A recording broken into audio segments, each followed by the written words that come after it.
Ito ang Bombo Radio Philippines. Fully digitalized. Numero 1 sa balita, komentaryo, drama at serbisyo publiko. Bombo Radio Philippines. Bombo Radio Philippines. Unmatched. Number 1 and most trusted source of news and information. Sa Radyo Bombo. Oras sa Bombo Radio Iloilo, Philippine Standard Time, 32 minutos na nakaligad sa takna sininga, las 11. Welcome sa pagpangalagad sa Bombohan ay Zone 2 diri sa FM Bombo Radio Iloilo, ang flagship station sa the number 1 and most trusted source of news and information, ang Bombo Radio Philippines. Adlaw kita karon sa Lunes, Pebrero 23, tuiga 2026. Sa gihapon ini mo lang mga kurman, Bombo Chama Blanco Hover. Sa mga dalaguan kag mga nagapaw na karon nga mga balita, Bureau of Fire Protection na binggawan ginako nga serviceable ang ilang sini nga fire truck. Humalin pa Nobyembre tuig 2025. Madugay na nga nag-request ang pondo para diri apang wagid matigayon. Pero ang local government na unit karon mayara sang matugda man diri kag preparado man nga maghatag sa nagakigo nga pagtamod sa sining nasambitan nga problema. Sa dugang pa nga mga balita kag impormasyon, lalaki nga nasapuan patay nga may pila sa liog, hindi lang kay basta-basta nga pila sa liog, dako sining nga pila sa liog. Sunod sa impormasyon nga inisyal nga nakuha sa nga Bombo Radio, ining biktima hindi kuno iya makatulog. Matapos nga ang kaupod sining biktima ang gin-subject sa bypass operation sa nga nakaligad sining mga inadlaw. Sa iban pa nga mga balita kag subong man mga impormasyon, long sleeves nga nakita sa crime scene sa area sa Zook. Iya sa manuguling, Iloilo City Police Station number 6 pa ang backtracking sa mga closed circuit na television footage nga posible nagyan sang biktima anti siya masapuan nga way na sang kabuhi. Samtang Iloilo City Traffic and Transportation Management Office Head si retired Police Colonel Garbanzo sa pabor nga dapat ma-remind ang mga drivers sa traffic regulations sa syudad. Muni madalakwar mga balita, issues kay impormasyon na may sentro karon sa aton sining nga pagpangalaga diri sa palatuntunan na Bombohanay sa Udto. Palinton sa aton sining nga mga kasimanwa, subong man sini iyang mga inadlaw, may patigayunon sini karon nga ganban, no? May ganban kita diri nga patigayunon. Bangod man sa sining high-level task force on ASEAN Economic Integration meeting sa aton sining mga kasimanwa. So ay anay sang oruga ginapadumilian anay, no? Ang pagdala sang armas lutang na pulo kadlaw sini nga ganban 10-day gun ban mga biyan diri sa syudad sa Iloilo. Masugod ini February 20, 1201, February 20, 1201 sang Biyernes, no? Tapos ma-end 11:59 PM March 1, 11:59 PM March 1. No? Sa aton sini karon niya nga mga kabumbo ang makadala lang gid lamang sa ila sining mga service firearm. Ang legal nga makadala sa ila sining service firearm amo ang magkatapos sa Philippine National Police, Armed Forces of the Philippines kag iban pa nga mga law enforcement agencies nga naga-perform sang ila sini official duties kag nagasulob sang agency prescribed uniform, no? Sa aton sini nga mga kasimanwa, di ko why na kayo ni Porbiti kon Intel abi mong butsam. Ati as per information na ginadumili na sa aton sini nga mga kabumbo, as long as kung may ara gani sing napatuman nga gun ban, dapat may ara inaiya sa nga ginatawag sini nga naka-uniforme lang ang mga intelligence officer sa pagkaitsindi naton. May mga gun ban exemption man ini sila sa pag-perform sa ilang sini nga duties and responsibilities. Pisar sini nga wala ini sila nakasuksok sa prescribed uniform sini nila sa aton sini nga mga kabumbo. No, sa aton sini nga mga kulturan, hindi lang kay diri sa syudad sa Iloilo ha. Ang Boracay, Malayaklan, February 28 to March 8, March 21 to September 17, to 27, November 14 to 22. Pila pa ka mga ASEAN-related incidents. Ipatuman man dito ang suspension sa PTCFOR, Permit to Carry Firearms Outside Residence. Kabahin ini banwas ang security measures man sa aton sini ka pulisana. No, sa aton sini nga mga kabumbo. Pero kung ano ang mga istoryahan sini nila, anong mga mangin agenda for this meeting, daw makabig naton nga masubong balita or bad news kay ti kung ang kilala ko pa, they will keep it among themselves. Nga man, kay ang information sini naton banwa, daw sila lamang kuno to. Ti sige kamo lang na. Pero ti sa gyapon sa aton sini magkulturan, isa man ini sa mga magkabig naton nga dako ang impact sa paghiwat man sa ASEAN meeting diri karon sa bahin sang syudad sang Iloilo. Hilabi pa kita ang mag-host diri. Oras naton is 39 minutes after 11 o'clock. Diri man sa palatuntunan na Bumbuhanay sa udto sa DYFM Bumbu Radyo Iloilo. Mga dalaguan kag mga nagapaw na mga mainit naman nga balita nasyonal.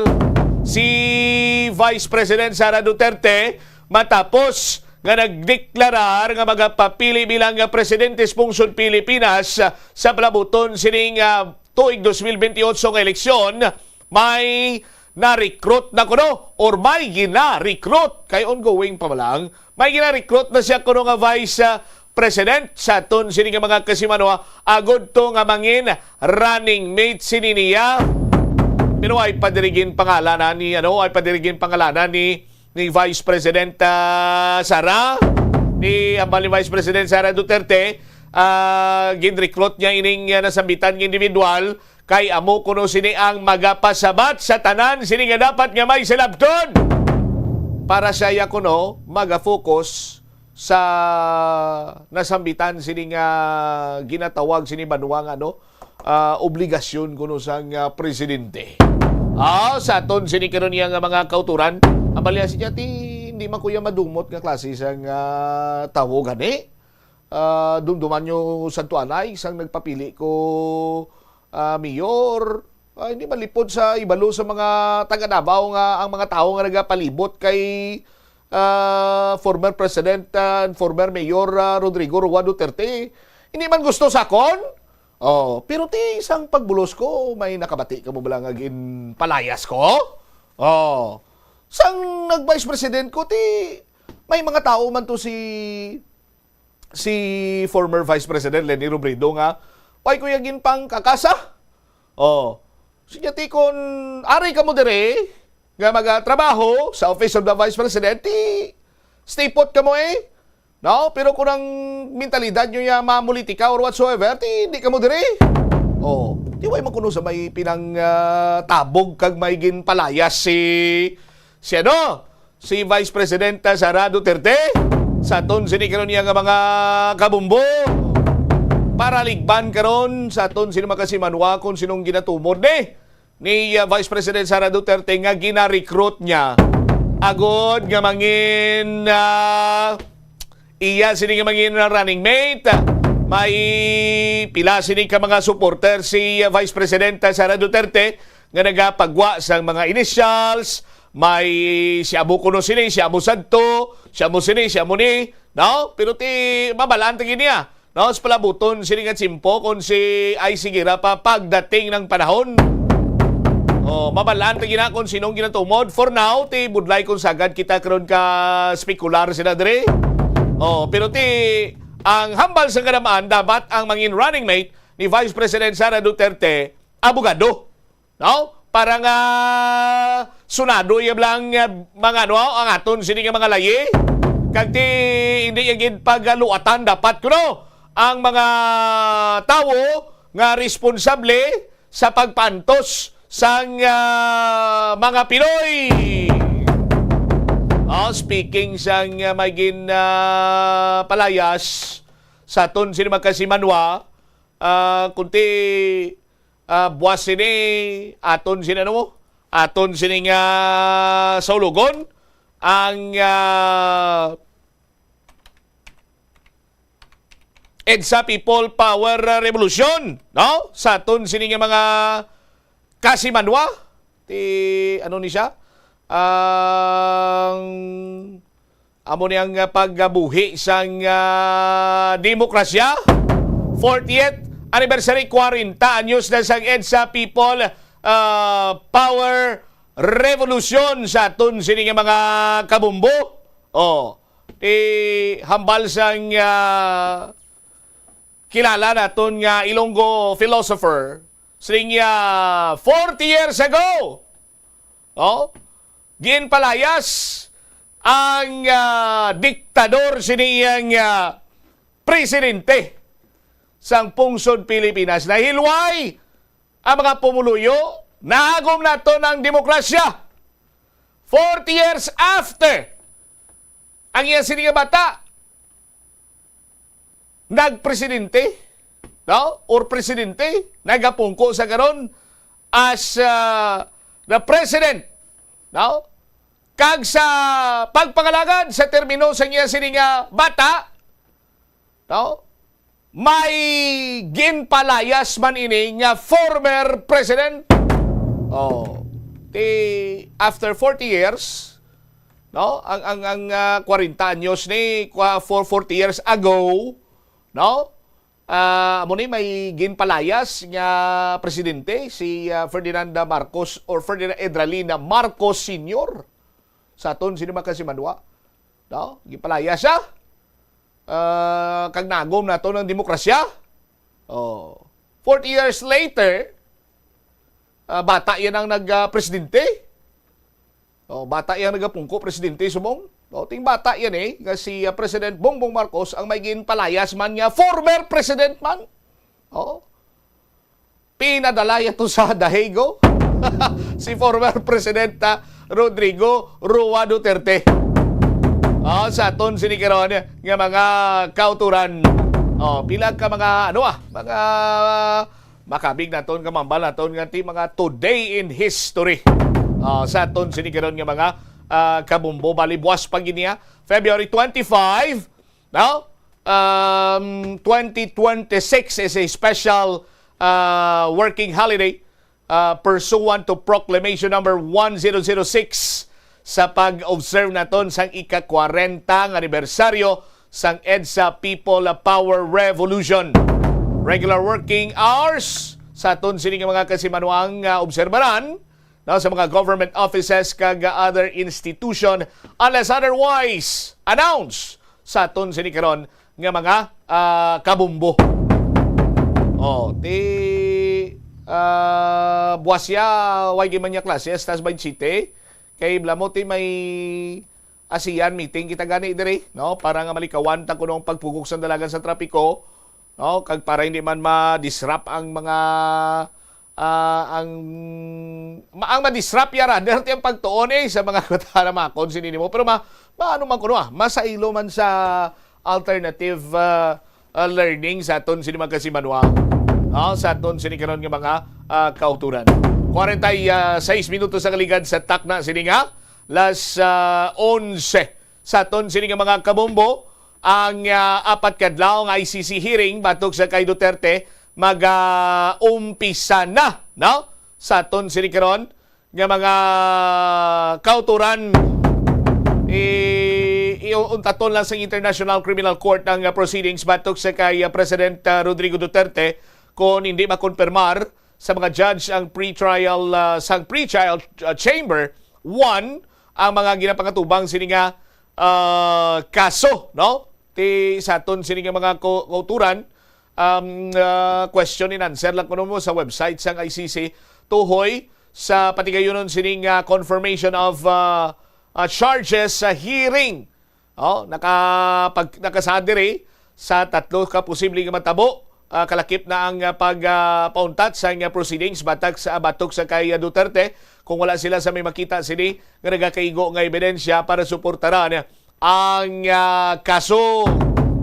Kung ang pretrial chamber makakita nga may insufficient evidence nga mag-support sa charges, i-stop niyang proceedings batok sa kay Mr. Duterte, no? Sa ton sini nga mga kauturan ang ICC judge or mga judge sa ICC magatag sa nga mando sa next step in due course.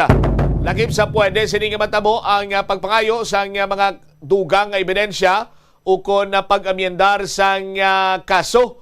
Pero bisan isa lamang ukon tanan abi nga ginaakusar kay Duterte ang ma-confirm siya ang makabig akusado kag amo pa lamang umpisahan ang trial or hearing sa isaya ka trial chamber, no? Sa aton sini karon nga mga kasimanwa. Ang hearing kuno masubra ni, madugay mga subra 4 kadlaw ni. Umpisa buwas kadlaw, tubto 27, kung sa rin makita ang pagpresentar sa 4 or sa mga nagakigo sining ebidensya sa mga prosecutors agod mapadayon ang trial. Ti mapungko diri sa confirmation na proceedings ang tatlo ka mga judge sa pre-trial chamber 1 nga ginalakipan ng presiding judge Lulia Antonella Motok, Judge Rene Alapini Gansu, kag Judge Maria del Socorro Flores Lira. No? Kung ma-confirm mga judges sa mga kaso ni Duterte, padayunon ang trial batok sa former president. Sa aton sini karon nga mga kabombo. Ti ginalerto man diri ang PNP tuhoy iya sa protesta sa hearing, ICC hearing ni former President Rodrigo Duterte. Ginalerto sa Philippine National Police Chief Police Brigadier or General Jose Melencio Nartates Jr. ang tanan nga police units kasunod sa panigayon sining trial, no? Confirmation na trial sa International Court sa kay President Rodrigo Duterte. Sunod kay Nartates sa karon ginamonitor sa PNP ang posible lapnagon nga pagtipon agon mapasiguro nga hindi madisturbo ang public order. Ginmanduan man sini ang regional unit nga magpreposition sa Civil Disturbance Management o kung CDM team agon mapasiguro nga nakantabay, nagabantay ang medical emergency responder para sa posible nga rally. 50 minutos sa nakaligad sa takna siningala sa 11. Standby sa kay Bombo Jomar Villa. I-check na ito ng iyang sininga follow-up report. Ini may kantanan man sa statement sang CDEU or City Drug Enforcement Unit. May kantanan karon mga kauturan sa ginakabig sininga dako nga pagpanghangkat ang illegal nga droga, no? Nga ginapaagi sa mga motorcycle rider. Grabe, may mga rider naman sila nga sistema, mga drugista subong. Momo Jomar sa report, please go ahead. Ginakabig pagpangangkat karon sa bahin sang otoridad kon sa City Drug Enforcement Unit ang ining pamagi naman, no, sa nga pila ka mga drugista agod nga hindi madali-dali dakpan sa otoridad Bumbudsam, no. Isa gani diri sa mensionar sang City Drug Enforcement Unit. Ining pamagi karon nga kun modus, no, sang sining mga drugista kung paano nga hindi naman sila madakpan. Isa ni sa na tukiban nga ang iban sini nag-transact sa mga motorcycle rider nga muni ang survey nila karon nga transportation. So no, kay Police Captain Roque Jimeno sang City Drug Enforcement Unit, iyagin pahayag agod nga ti magless ang transaction sa face to face. So dira ginapagi kuno sang mga drugista kay kun face to face no ti madasig no madakpan kag implement ang drug bypass operation perti kun amo sina kuno nga tumaagi so hindi dali-dali no ma-identify sang otoridad di ka ngay sina may mga naga-engage sa illegal drugs nga may mga ginadilan no sang illegal sindikat droga so ay na siya hambal nga kadto sa lugar nagadaho sang illegal drugs no kay tik isa dra naga-consummate ang drug bypass operation kung may daw anay no sang items kag sang partati ang karon nga mga modus ipadala lang kuno no sang seller abi no o kung ang buyer mahay lang sa sang rider nga mo ang ma-pick up no sang ila sining item no ang ginahimo gani sini kuno do ginahimo na Manila kuno nga parcel bumbusam nga do para do hindi mabisto sang authority ba kung sa aton sa operative ang ining mga modus karon tisuno kay Captain Jimeno di mabudla ina sa nga i-trace kay ang isa sina pagid ang payment via online man no so hindi na kinahanglan nga magkadto tuya ang drogista no nga magbaligya sang illegal sa droga so kundi pagid na lang sa online sa tanay na lang diretso lang to sa puluyan sa Ang pamangkot sina diri Bombo Jomar may ideya balang rider sa transaksyon? Ti suno sa iya mo pa na gani ang ginaplano nila nga mag-conduct sang information dissemination sa mga rider. Actually may mga rider na diri sa city bumusam nga antes kuno sila gabaton sa sining mga parcel so ginapa-check nila no ginapabuksan pero ti ambota kung gina-implement pas na kay suno kay Captain Jimeno basi way sang mga why na siyang customer nga ma-hired sa ila kung pabuksan nilang parcel antes nga deliver. Why na sang may ma-hire sa ila kung iya sang kriminal nga mga buluhaton ang ila sini nga ginahimo. O kung makalapas aton sini nga layi pero ti kung lehitimo sini nga negosyo iya why man na sa kontratsimpo kung buksan? Di blabang mo Jomar? Amo nang punto ni Captain Jimeno nga malibot sila. Pero may nakahutik sa kung damo kuno nga rider nga asset na subong? At kung sumala ka dati, laban-laban, basi kung isa ikaw sa mga mabiktimada. Waya, joke lang na yako niya. Why sa rider nga asset sige, ihar nyo pa na mga rider baligya ka mo dada illegal nga droga. May kinalamat ang riders dalom da, doon di man na-asset mo, no? ang mga asset niya Bombo Jomar, yung mga nagalibod, blas ang gabligi ice cream, libod daw. Ina mga nagapakuno-kuno, blang ang mga taong grasa. At yung mo nang amo na kunong mga asset ko, no? Libod ice cream, gabi mo. Ganti mo asset. Pero kidding aside, sa aton sini mga kabumbo, amo pala na mo tama ka simple kag ako I do agree with the police Captain Roque Jimeno nga bago lamang ni nakabaton sang award naman niyo sa iya sini nga performance paglagas mga drogista. Anyway, ako ya nag-agree ko sa iya nga kung may transaction kag i-hire ang isa ga rider, mas labing mayo nga pabuksan niya nay. No, sir, ma'am, ano na ipa-pick up mo sa kon din ko ni dalon? Parang lehitimo kag legal mabalaan ta, sure bolta karon ulan init ya nagataray mga riders ta, no? Mga delivery rider naton karon halitan niya sa mga drogista ni kay do nakita nila mayo ning plagyan sa bligya nga droga. Anyway, matian tabi si Police Captain Roque Jimeno Bombo Jomar.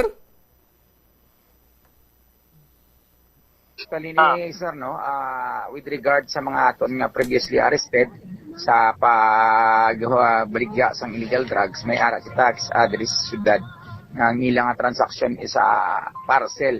So tawagan nila and then kwaon to sang ginsugo nila nga runner kag ang budigero nila sa may series or sometimes ginarider nila. So parcel na sa nakapak sa karton kay base na kag may mga unod na droga. So base sa aton nga civilian informant man kag mismo kita sometimes may ginasundan kita kag naka-witness man kay nakakanakop kita sa balay sa isa ka target naton nga may karton sila nga dala.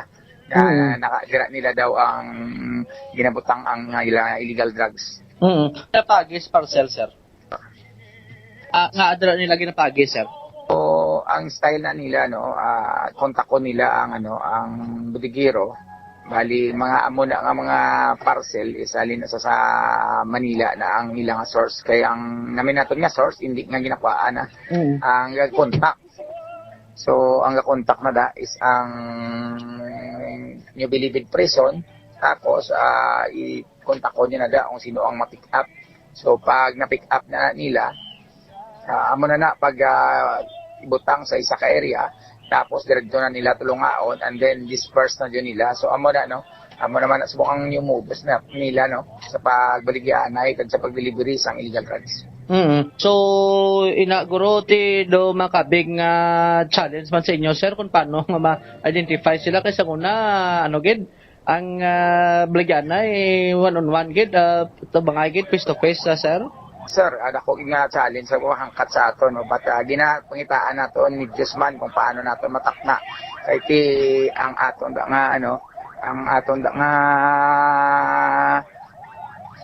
nga remedy naman is ang aton civilian informant. Bombo Jomar? Si Police Captain Roque Jimenez ang City Drug Enforcement Unit. All right. Ini si Bombo Jomar Consumo Villa, and this is Bombo Radio Philippines, the number one and most trusted source of news and information. Mas Radio, Bombo. Salamat kay Bombo Jomar Villa. Dugang ang mga balita kag impormasyon, mga detalya sa mga nagapaw ng mga balita lokal. Balikan ta pagkatapos ang Bombo Network News. Hilig sa video games, nagausik bala ini sang inoras sa paghampang sang iya ginakaadikan nga games. Isa ka pagtuon sang American Academy of Pediatrics ang nagapahayag ngang sobra-sobra o kon inoras nga pagtiner sa paghampang sang video games ang makadulot sang depresyon, anxiety kag manubo nga grade sa eskwelahan. Suno sa mga eksperto, halos 9% sa Komentaryo, kada 3,000. drama at serbisyo publiko. Bombo Radio Philippines. Bombo Radio Philippines. Unmatched. Number one and most trusted source of news and information.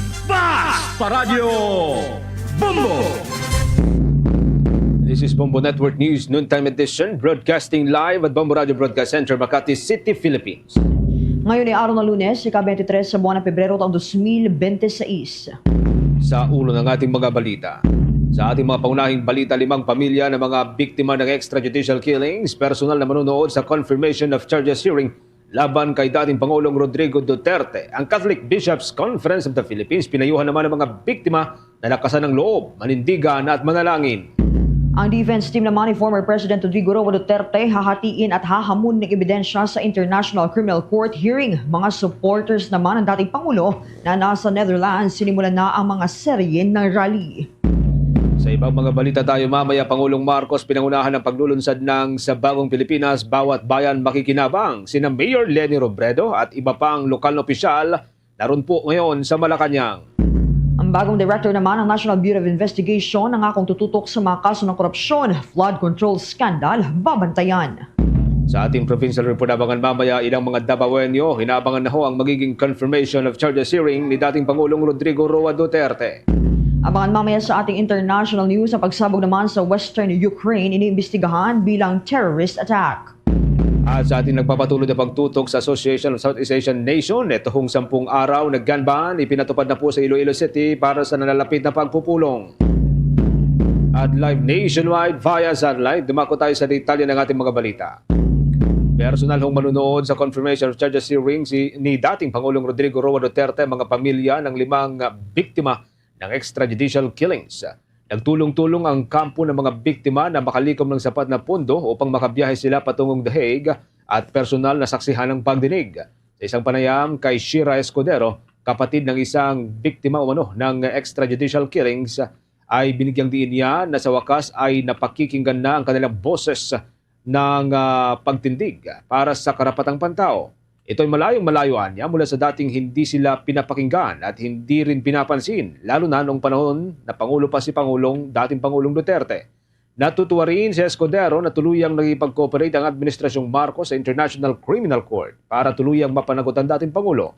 Ayon pa sa kanya, hindi nila nais na maging laman ng balita lalo na noong napatay ang kanyang kapatid sa kasagsagan ng drug war. Ngunit natutuwa na rin anya ang kanilang pamilya na nabibigyan sila ng espasyo upang mailabas ang kanilang kwento ukol sa malagim na drug war. Aminado rin si Escudero na nananatili pa rin ang pag-atake laban sa kanyang pamilya at sa pamilya ng iba pang biktima ng extrajudicial killings, lalo na sa internet. Gayunpaman, patuloy anyang naninindigan ang kanyang pamilya na mapanagot ang dating Pangulo at mga kasabwat sa malawakang patayan na nangyari sa nakalipas na administrasyon. Kaugnay po niyan, pinayuhan naman ni Catholic Bishops' Conference of the Philippines, Caritas Philippines Episcopal Commission on Social Action, Justice and Peace President Bishop Gerardo Alminaza ang pamilya ho ng mga biktima ng drug war na lakasan ng loob. Kasabayan ng nakataktang pagsisimula ng confirmation of charges hearing ni dating Pangulong Rodrigo Roa Duterte ngayong araw. Sa misang ginanap sa Our Lady of Remedies Church, diyan sa May Malate, Manila, na pinangunahan nga ni Bishop Alminaza para sa mga biktima ng drug war, inihimok niya ang mga pamilya na magpakatatag at lakasan ng loob habang gumugulong ang hustisya para sa kanilang mga namayapang kaanak. Kailangan anyang malindigan din ang mga ito sa pagsasabi sa kung ano ang katotohanan sa nangyari sa ilalim ng kontrobersyal na drug war. Ayon pa sa Catholic leader, kailangan ng mga ito ang sapat na lakas ng loob dahil sa patuloy na pananakot at pangungutya sa kanila. Marami sa mga ito ay mula sa mga supporter ng dating Pangulo. Nag-alay din ng panalangin si Bishop Alminaza para sa mga biktima at umaasang mabibigyan ang kanilang pamilya ng sapat na lakas ng loob upang harapin at tanggapin anuman ang resulta ng magiging pagdinig. Sana lumakas ang loob nila na panindigan at sasabihin yung totoong nangyari para makamtan din nila yung katarungan na inaasam ng mga namatay nilang mahal sa buhay. Sana maging malakas ang loob nila kahit na parang tinatakot sila, kinukutya, red tag. Sana marami pa rin mga kapwa Kristiyano katulad ngayong gabi na nagtipon na magsuporta sa kanila. At sumasama tayo ang simbahan, ang Catholic Bishops' Conference of the Philippines sa kanilang pagnanais na magkaroon ng hustisya. Pahayag po yan ni Bishop Gerardo Alminaza sa isang misa na ginanap kagabi. Kasabay po yan mga kabombo ng hinihintay na confirmation of charges hearing laban kay dating Pangulong Rodrigo Duterte. Ayon pa sa Catholic leader, kaisa ang Catholic Bishops' Conference of the Philippines ng bawat mamayang Pilipino na naghahanap ng hustisya, lalo na mga biktima ng extrajudicial killings na matagal na panahon ng nananawagan. Tinukoy din niya ang International Court bilang isang akmang forum na nagbibigay ng pag-asa para sa mga biktima at mga Pilipinong patuloy na naipaglaban para sa proteksyon ng karapatang pantao.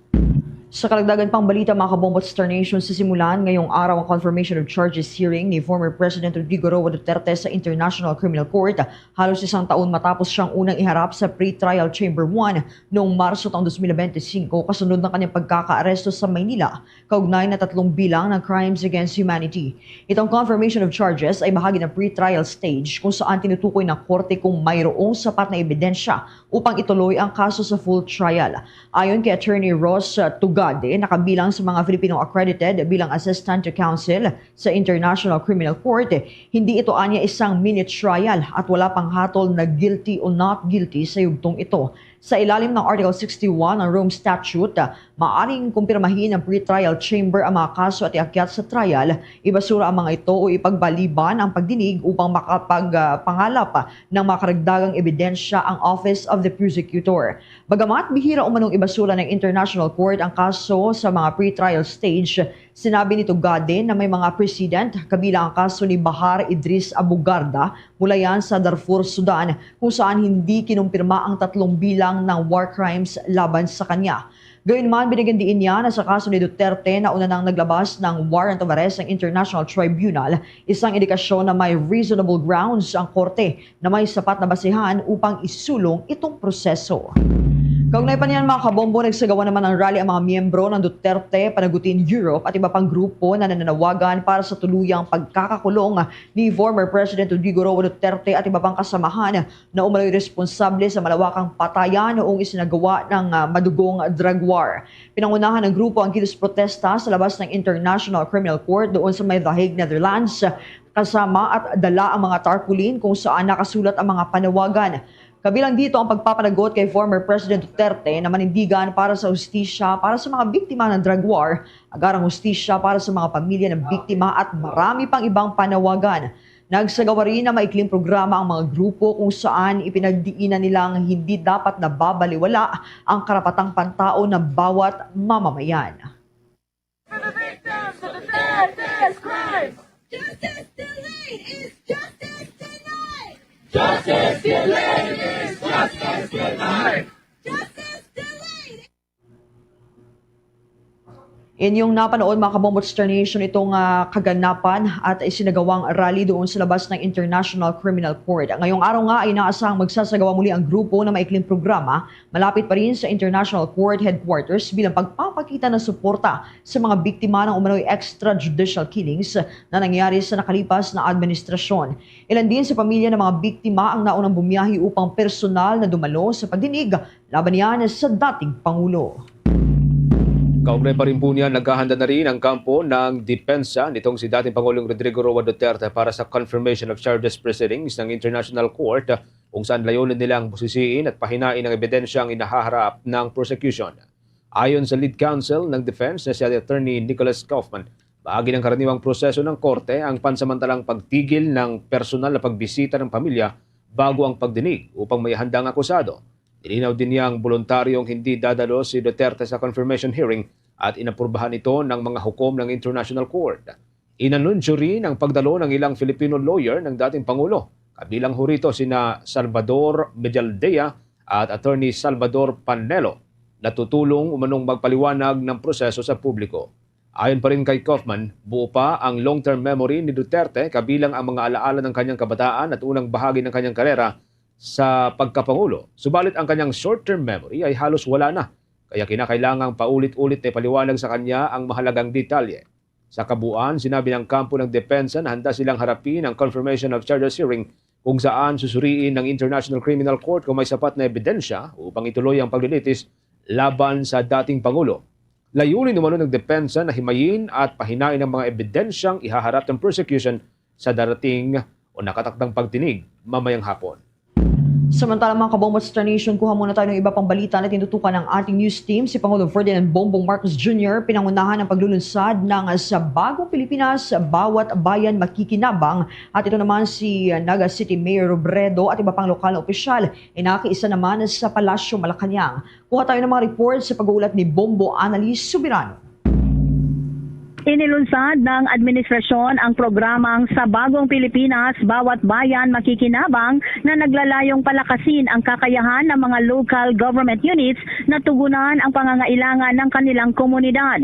Ayon kay Pangulong Ferdinand Marcos Jr., pinalaki ng mahigit 34 billion pesos ang pondo ng Local Government Support Fund para sa 2026, kaya umabot ito ng halos 58 billion pesos. Pinakamataas ito sa kasaysayan. Pinabilis din ang proseso ng paglalabas ng pondo upang agad na maipatupad ang mga proyekto ng mga lokal na pamahalaan. Kabilang sa mga prioridad na popondahan ayon kay Pangulong Marcos, ang pamamahagi ng tig-60 kilong bigas sa mahigit 5 milyong pamilyang Pilipino kada taon. Pagtatayo ng mga ospital at health station at pagbili ng karagdagang medical equipment. Palalakasin din ang paghahanda sa sakuna sa pamamagitan ng pagpapatayo ng mas matitibay na mga multi-purpose halls at evacuation centers. Isusulong din ang farm-to-market roads at iba pang lokal na kalsada upang mapabilis ang transportasyon ng produkto at mapababa ang presyo ng bilihin. Patuloy ring popondohan ang mga proyekto sa supply ng tubig at kuryente. Inilabas na rin ang humigit kumulang 1.19 trillion na national tax allotment para sa mga local government units ngayong 2026. Mas mataas ito ng higit 15% kumpara noong 2025. Kaya panawagan ng Pangulo sa mga local government units at mamamayan na makiisa upang matiyak na maayos at kapaki-pakinabang ang paggamit ng pondo para sa bawat komunidad. Pakinggan muna natin si Pangulong Ferdinand Marcos Jr. Lingkod bayan, may kakayahan, may integridad, at may malasakit sa kapwa. Ngunit ang diwa na ito ay hindi lamang para sa mga halal na opisyal. Ito ay dapat taglay sa bawat Pilipino. Kaya't umaasa ako na magiging bahagi ang lahat ng sama-samang pagsisikap para sa mas progresibo, mas maunlad at mas makatarungang lipunan. Hinihikayat ko ang lahat na makilahot upang ang mga proyekto sa inyong komunidad at maging katuwang ng pamahalaan sa pagtiyak na ang pondo ay napapakinabangan ng bawat mamamayan. Sama-sama nating itatag ang bagong Pilipinas na mas handa sa hamon, mas bukas sa oportunidad, mas maunlad para sa mga susunod na henerasyon. Maraming salamat sa inyo at mabuhay kayong lahat. Samantala, 2 araw matapos magkita sa Naga City, muling nagkita ngayong umaga sina Naga City Mayor Leni Robredo at si Pangulong Ferdinand Marcos Jr. dito sa Palasyo ng Malacanang. Kabilang kasi si Robredo sa mga dumalo na mga local government units. At kabilang nga dyan, bukod kay Robredo, itong si Batangas Governor Vilma Santos, Taguig City Mayor Lani Cayetano, Makati City Mayor Nancy Binay, Quezon City Mayor Joy Belmonte, Pasig City Mayor Vico Soto at ang San Juan Mayor na si Francis Zamora at iba pa. Layunin ng programa kasi na palawakin ang proyektong magbibigay benepisyo sa bawat bayan sa buong bansa. Mula sa Malacanang, Bombo Anali Montaño Soberano nag-uulat. And this is Bombo Radio Philippines, the #1 and most trusted source of news and information. Basta Radio, Bombo! Balik ko tayo sa ilan pang mga usapin. Mula po rin po dyan sa may International Criminal Court, mga kabombo, binigyang din po ng grupong karapatan na hindi lamang si dating Pangulong Rodrigo Duterte ang dapat managot sa malawakang patayan na nangyari sa kanyang malugong kampanya laban sa ilegal na droga, kundi maging ang iba pang opisyal na responsable sa pagpapatupad nito. Sa kanyang pagdalo sa mga serye ng rally sa may The Hague, Netherlands, iginiit ni Karapatan Secretary General Cristina Palabay na bagaman malaking kagalakan para sa mga human rights advocate na makita ang dating Pangulo na pinapaharap sa Crimes Against Humanity sa International Criminal Court, narapat lamang anyang pasagutin din ang iba pang opisyal na naging kasama at kasangkapan ng Administrasyong Duterte sa madugong kampanya. Hindi anya natapos ang mga patayan o extrajudicial killing sa pagtatapos ng termino ng dating Pangulo. Sa halip ay nagpapatuloy pa ito anya dahil sa pananatili at tuloy-tuloy na paggamit ng kanyang mga kasamahan sa sistemang ipinatupad noong Duterte administration. Binalikaan ni Palabay ang Oplan Double Barrel na pangunahing sistema na ginamit sa drug war. Ayon sa kanya, marami pang nadodokumento ang University of the Philippines Third World Study Center na kaso ng mga pagpatay. Yan sa mga ito ay tinuturing na impact ng madugong Duterte drug war. I am here speaking from my heart, honoring our dead. But I'm also here speaking to fight like hell for the living Filipino people who continue to bear, and that is being continued by a similar murderous regime. The war on drugs did not end with Duterte. His memoranda on Oplan, Tokhang, and Double Barrel did not end when he went down, when he relinquished his post from the presidency. More than 1,000 are still documented by the UP Third World Study Center. And I will keep on repeating this. More than Bahagi po yan ng pahayag ni Cristina Palabay, Secretary General po ng Grupong Karapatan. Sa kabilang banda, ipinaliwanag ng batigang human rights activist ng kanyang pagtungo sa The Hague kasabay ho ng hearing ng dating Pangulo ay bilang pagpupugay sa mga nasawi at ang tuluyang pag-usad ng hustisya pabor sa kanila. Sinabi naman ni Bishop Gerardo Alminiza, ang nagsisilbing obispo po ng San Carlos, na ang pagharap ni dating Pangulong Rodrigo Roa Duterte sa International Criminal Court para yan sa kanyang confirmation of charges hearing ay dapat ituring na moment of moral reckoning at hindi simpleng balita lamang. Iginit ng obispo na may karapatan ng mga pamilya ng biktima na maghanap ng accountability o pananagutan sa pamagitan ng legal na proseso. Anya, ang mga pagpatay sa ilalim ng kampanya kontra ilegal na droga ay hindi hiwa-hiwalay na insidente kundi bahagi ng mas malawak na paglabag sa karapatang pantao. Binigyang diin din ng obispo ang isyu ng hindi lamang daw pamumulitika kundi moral at panawagan sa mga Katoliko na huwag manahimik sa harap po yan ng impunity at kawalan ng hustisya. Si dating Pangulong Duterte na nasa kustodiya po ng International Court mula Marso ng nakalipas na taon ay haharap nga sa pagdinig kung saan tutukuyin kung may sapat na ebidensya upang ituloy ang paglilitis laban sa kanya. Kaugnay pa niyan kasabay na nakatatang pagsisimula ng confirmation of charges hearing ni former President Rodrigo Roa Duterte ngayong araw, Pebrero 23, naglabas ng pahayag si Puwersa ng Pilipinong Pandagat Representative Harold Duterte. Binigyan diin ang bagitong mambabatas na ngayon araw ay hindi tungkol sa usapin na accountability o pagpapanagot. Hindi rin anya ito araw para sa mga biktima o para sa hustisya. Sa halip ito anya ay tungkol sa politika. Binalikan din ni Representative Duterte kung paano pinamunuan ni former President Rodrigo Roa Duterte ang Pilipinas sa panahong labis na problema ang paglaganap ng ilegal na droga. Ayon pa sa mababatas, ginawang scapegoat o sangkalan ang dating Pangulo sa panahong napakaraming problema ang Pilipinas. Gayunpaman, wala pa rin anyang nare-resolba ang problema kasunod ng pagkakaaresto ng dating Pangulo.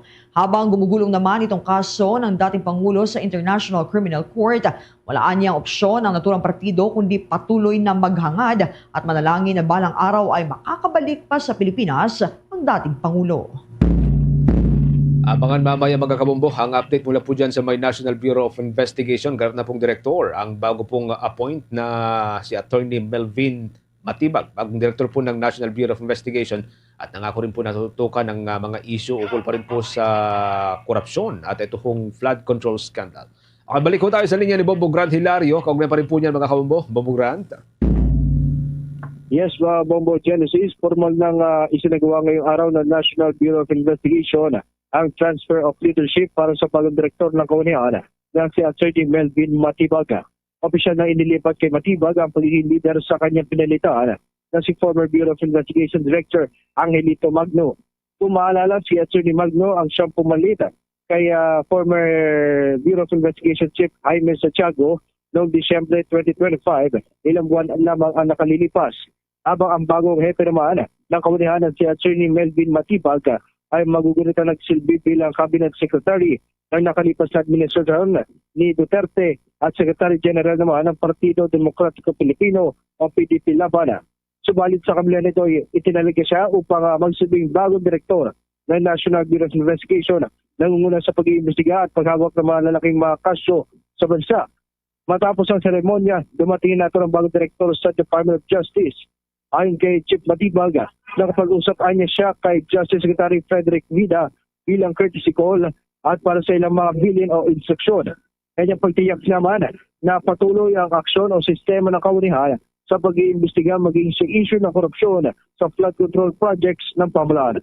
Narito ating pakinggan si Attorney Melvin Matibag, ang bagong acting director ng National Bureau of Investigation. Po, nag-courtesy po kami tapos yung process ng turnover lang para maging smooth yung transition po natin from Director Magno to me. Po. So, at saka may mga instructions din lang po. Well, maandar naman po yan. There's already an existing task force. Hindi na po natin gagalawin yan. And anything about sa prosecution yan sa flood control, alam naman natin, ang final na nun yan is the Office of the Ombudsman. So wala po tayong kailangan galawin dyan. Kung ano po yung sistemang nandiyan dyan sa NBI, we will just enhance it and protect it po. Dagdag pa dito, ibinahagi din ng bagong opisyal ang mga instruksyon pati ni Pangulong Ferdinand Bobo Marcos Jr. sa kanya. Utosan niya ng Presidente na mapapanatili o mapanatili ang integridad ng Kaunihan at palakasin ang laban kontra sa mga krimen sa bansa. Sa pagkakatalaga, aminado si Bureau of Investigation Chief Matibag na hindi niya lubos nakikita pa ang lahat ng mga kaso patungkol sa flood control. Ngunit, makasasiguro naman anyang ongoing ang mga investigasyon hinggil rito. Muli si Attorney Melvin Matibag, ang bagong acting director ng National Bureau of Investigation. Sa kabuuan po, sa opisina kabuuan, malinaw naman po din yung instruction ng Pangulo natin no, na maintain or uplift the integrity of the Bureau. At the same time, palakasin po yung laban sa krimen at yung pong ilapit natin sa tao ang National Bureau of Investigation. Hindi ko pa po nakikita ngayon. Basta alam ko po, there is an ongoing na mga investigation, case build-up, preparation po kung ano man yung ibireklamo. Pero sabi ko nga, titingnan natin kung ano yung dapat pa pong masutukan. Pero ongoing naman po yan. At sabi ko nga, at the end of the day, it's always the Office of the Ombudsman na may say po din sa pag-prosecute po ng mga kaso ng blood control. Nag-uulatan, live mula dito sa Department of Justice. Yes, Bombo Genesis. Si dating Director Magno, asa na siya ngayon? Bombo Genesis, sa ating pagantabay dito sa Department of Justice ay nakita natin na kasama niya si bagong acting director ng National Bureau of Investigation na si Melvin Matibag. Nandito sila kanina, Bombo Genesis, ng kanilang kausapin o mag-courtesy call kay Justice Secretary Frederick A. Vida. Bombo Genesis. I mean, saan siya pupunta after nito? Manatili pa rin siya sa may NBI kasi OIC pa rin siya, no? Yes, Bombo Genesis, kasalukuyan ay mananatili pa rin ito sa National Bureau of Investigation. Subalit ating tatanungin pa sa kanya kung saan posisyon na siya may lalagay sapagkat niya isinagawa ngayong araw yung turnover o yung pagsasali ng liderato sa bagong direktor ng Kawanihan. Bombo Genesis. Okay, maraming salamat, Bubuklan. Nag-uulat live mula dito sa Department of Justice. Ito si Bombo Grandelario and this is Bombo Radio Philippines, the number one and most trusted source of news and information. Basta Radio, Bombo. Sa iba pang balita mga kabombo Star Nation, si Senator Panfilo Ping Lacson nais makabalik muli ng Kalayaan Island Group sa mga susunod na araw. Ang senador nagpahayag din ng kahandaang sumama kay Secretary of Interior and Local Government Remulla kung mataon man na ayain siya nito na bumisita sa isla. May mga report dyan si Bombo Bea Piniza. Inihayag ni Senate President Pro Tempore Panfilo Ping Lacson na kung may pagkakataon sa mga susunod na araw ay nais niya muling makabalik at bisitahin ang Kalayaan Island Group, partikular ng Pag-asa Island, para muling makita ang kasalukuyang sitwasyon at kalagayan ng mga mamamayang naninirahan sa naturang isla. Sa naging pagtatanungan ng Bombo Radio Philippines, sinabi ni Lacson na sa kanyang huling pagbisita sa Pag-asa, kapansin-pansin niya mga umaaligid na mga barko ng Chinese Coast Guards sa paligid ng isla. Batay naman sa pakikipag-ugnay ni Lacson sa Marine Contingent na nagbabantay sa presensya ng China sa naturang teritoryo o maaligid at nagkakaroon ng challenge sa pagitan ng mga barko na siya namang agad na umaatras pagkatapos ng mga mismong challenge na ito. Payo naman ng senador sa mga nagbabantay sa Pag-asa, patuloy lamang nilang i-challenge ang mga presensyang nagpupumulit makapasok sa loob ng 12 nautical miles na ito upang matiyak na hindi makakapasok ang mga ito sa teritoryo sakop ng Pilipinas. So, if there's another opportunity to go there, I want to go there because, gusto ko rin makita uli yung, meron tayong marine contingent doon one company. And I even talked to the marine task group commander na nandun, a certain captain. Kasi kitang-kita yung mga Coast Guard ships. Sabi ko, anong ginagawa niyo pag nag-i-intrude? Sabi niya, actually sir, talagang nag-a-attempt sila lagi na pumasok sa within the 12 nautical mile limit. And when they challenge them, umatras naman daw. So sabi ko, you keep challenging because baka sinasanay lang kayo yan until you get tired and stop challenging. Baka mamaya when you wake up in the morning, na-take over yung Pag-asa. Nang matalong naman ang ating team kung gusto ba ng senador na sumama kay Department of Interior and Local Government Secretary Juanito Victor John Vic Remulla sa pagbisita nito sa isla, nagpahayag naman ng kahandaan si Lacson. Bilang isa din anya itong oportunidad na mabisita ang mga mamamayan na naninirahan doon. Paliwanag pa ni Lacson kung siya anya ay ayain ng kalihim, agad siyang papayag. Basta walang sesyon at walang gagawin sa Senado dahil ayaw anya ni Lacson na lumiban sa kanyang trabaho. Matatandaan kasi na isa sa mga nagdaang pulong balitaan kay Remulla, inihayag ng kalihim na isa sa mga araw na ito nakatakda niyang bisitahin ng Pag-asa Island para tignan ang kasalukuyang sitwasyon at kalagayan ng lokal na pamahalaan at pamamayan sa lugar. Pinayayain niya ako, basta walang sesyon. Kasi ayaw ko ma-absent Samantala nakatakda naman na talakayin sa Senado ang mga posibleng hakbang na kanilang gagawin hinggil sa naging inisyatibo ng China na makipagdialogo sa Pilipinas hinggil sa tensyon ng dalawang bansa sa West Philippine Sea. Mula dito sa Philippine Military Academy sa Baguio City, ito si Bombo Bea Piniza. And this is Bombo Radio Philippines, the number one and most trusted source of news and information. Basta Radio. Bombo! Meron ho tayong 27 o 27 minuto makalipas ang alas 12 ng katanghalian. Sa iba pang mga development ho tayo mga kabombo, pinuri ho ng human rights group na In Defense of Human Rights and Dignity Movement o kilala po sa pinaikling tawag na I Defend ang hakbang ng International Criminal Court na isagawa ang confirmation of charges laban kay dating Pangulong Rodrigo Roa Duterte. Ituturing nilang mahalagang hakbang o yugto patungo yan sa pananagutan. Ang hearing ay magsisimula po ngayong araw mga kabombo, halos isang taon matapos na dalhin si dating Pangulong Duterte sa International Criminal Court noong Marso ng nakalipas na taon, kaugnayan ng 3 kasong crimes against humanity. Ayon sa grupo, bahagi ito ng tuloy-tuloy na pagpupursige ng mga pamilya ng biktima o mga biktima, mga mga civil society groups, simbahan at mga abogado na makamit ang hustisya matapos ang matagal na pagkakaantala sa lokal na sistema ng hustisya. Binanggit din ng grupo na lampas kay Duterte ang kaso at saklaw nito ang pagsusuri sa mga sumuporta sa kampanya kontra illegal na droga. Nakatakda po ngayong araw nga ang community watch activity sa bansa at magkakaroon po ng parallel monitoring sa The Hague. Maaring tumutok po sa Bombo Radio Philippines, mga kabombo, mamaya pong alas 4 ng hapon para yan sa ating special coverage.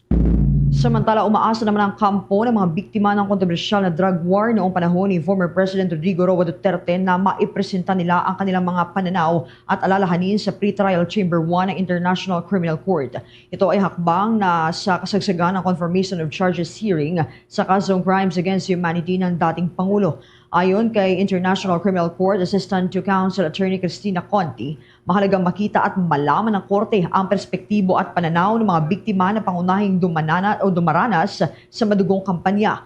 Kampante rin ng abogado na papakinggan ng mga International Court Judge ang sentimiento ng mga ito, kung saan ilan sa kanila ay bumiyahe pa mula Pilipinas patungong The Hague. Magsisimulan na ang pagdinig mamayang alas 5 ng hapon at tatagal naman ng 4 na araw. Sa pagdinig, malalaman kung mayroon bang sapat na ebidensya at kung dapat magpatuloy pa o ihinto na itong kaso laban sa dating Pangulo. Abangan po mamaya mga kabombo, update po tayo dito ho sa pinakaunan na job fair ng Department of Public Works and Highways outside National Capital Region kasi puspusan po yung hahanap po ng mga bagong kawali ng Department of Public Works and Highways dahil po rito sa malawakang internal cleansing. Marami po sa kanila ay dati hong tinanggal sa trabaho dahil po sa nabunyag na issue ng korupsyon. Abangan po yan mamaya. Samantala sa ibang balita mga kabombo sa Nation, itinigil umano ni Pangulong Ferdinand Bongbong Marcos Jr. ang regular na lingguhang cabinet meetings ilang buwan lamang matapos niyang maupo na ayon yan kay Vice President Sara Duterte ay patunay na kakulangan ng sinseridad ng Pangulo sa paglutas ng mga suliranin ng ating bansa. Ayon kay Duterte, napansin niya ang kawalan ng estruktura sa mga pulong ng gabinete noong mga unang buwan ng administrasyon. Naglingkod si Vice President Duterte bilang kalihim ng edukasyon mula noong Hunyo taong 2022 hanggang Hulyo taong 2024. Nagulat ito nung ipaalam sa kanya na ititigil ang weekly na cabinet meetings 2 hanggang 3 buwan pa lamang matapos maupo ang Pangulo nang walang paliwanag. Dagdag pa ng pangalawang Pangulo, ipinakita ng hakbang na ito na ang pangunahing layunin ni Pangulong Marcos noon ay manalo lamang sa eleksyon at hindi tunay na mamuno sa ating bansa. Noong nakaraang linggo nga ay nanunsyo ni Vice President Sara Duterte ang kanyang presidential bid sa 2028 bilang bahagi ng pagsisikap niyang itama ang desisyon na suportahan si Pangulong Marcos noong taong 2022.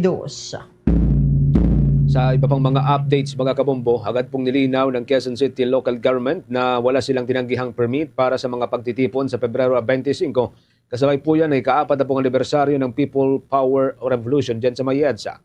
Ayon kay Elmo San Diego, ang nagsisilbing hepe po ng Quezon City Department of Public Order and Safety, binigyan ng permiso ang pagtatayo ng common stage sa People Power Monument na inorganisa ng Trillion Peso March Movement.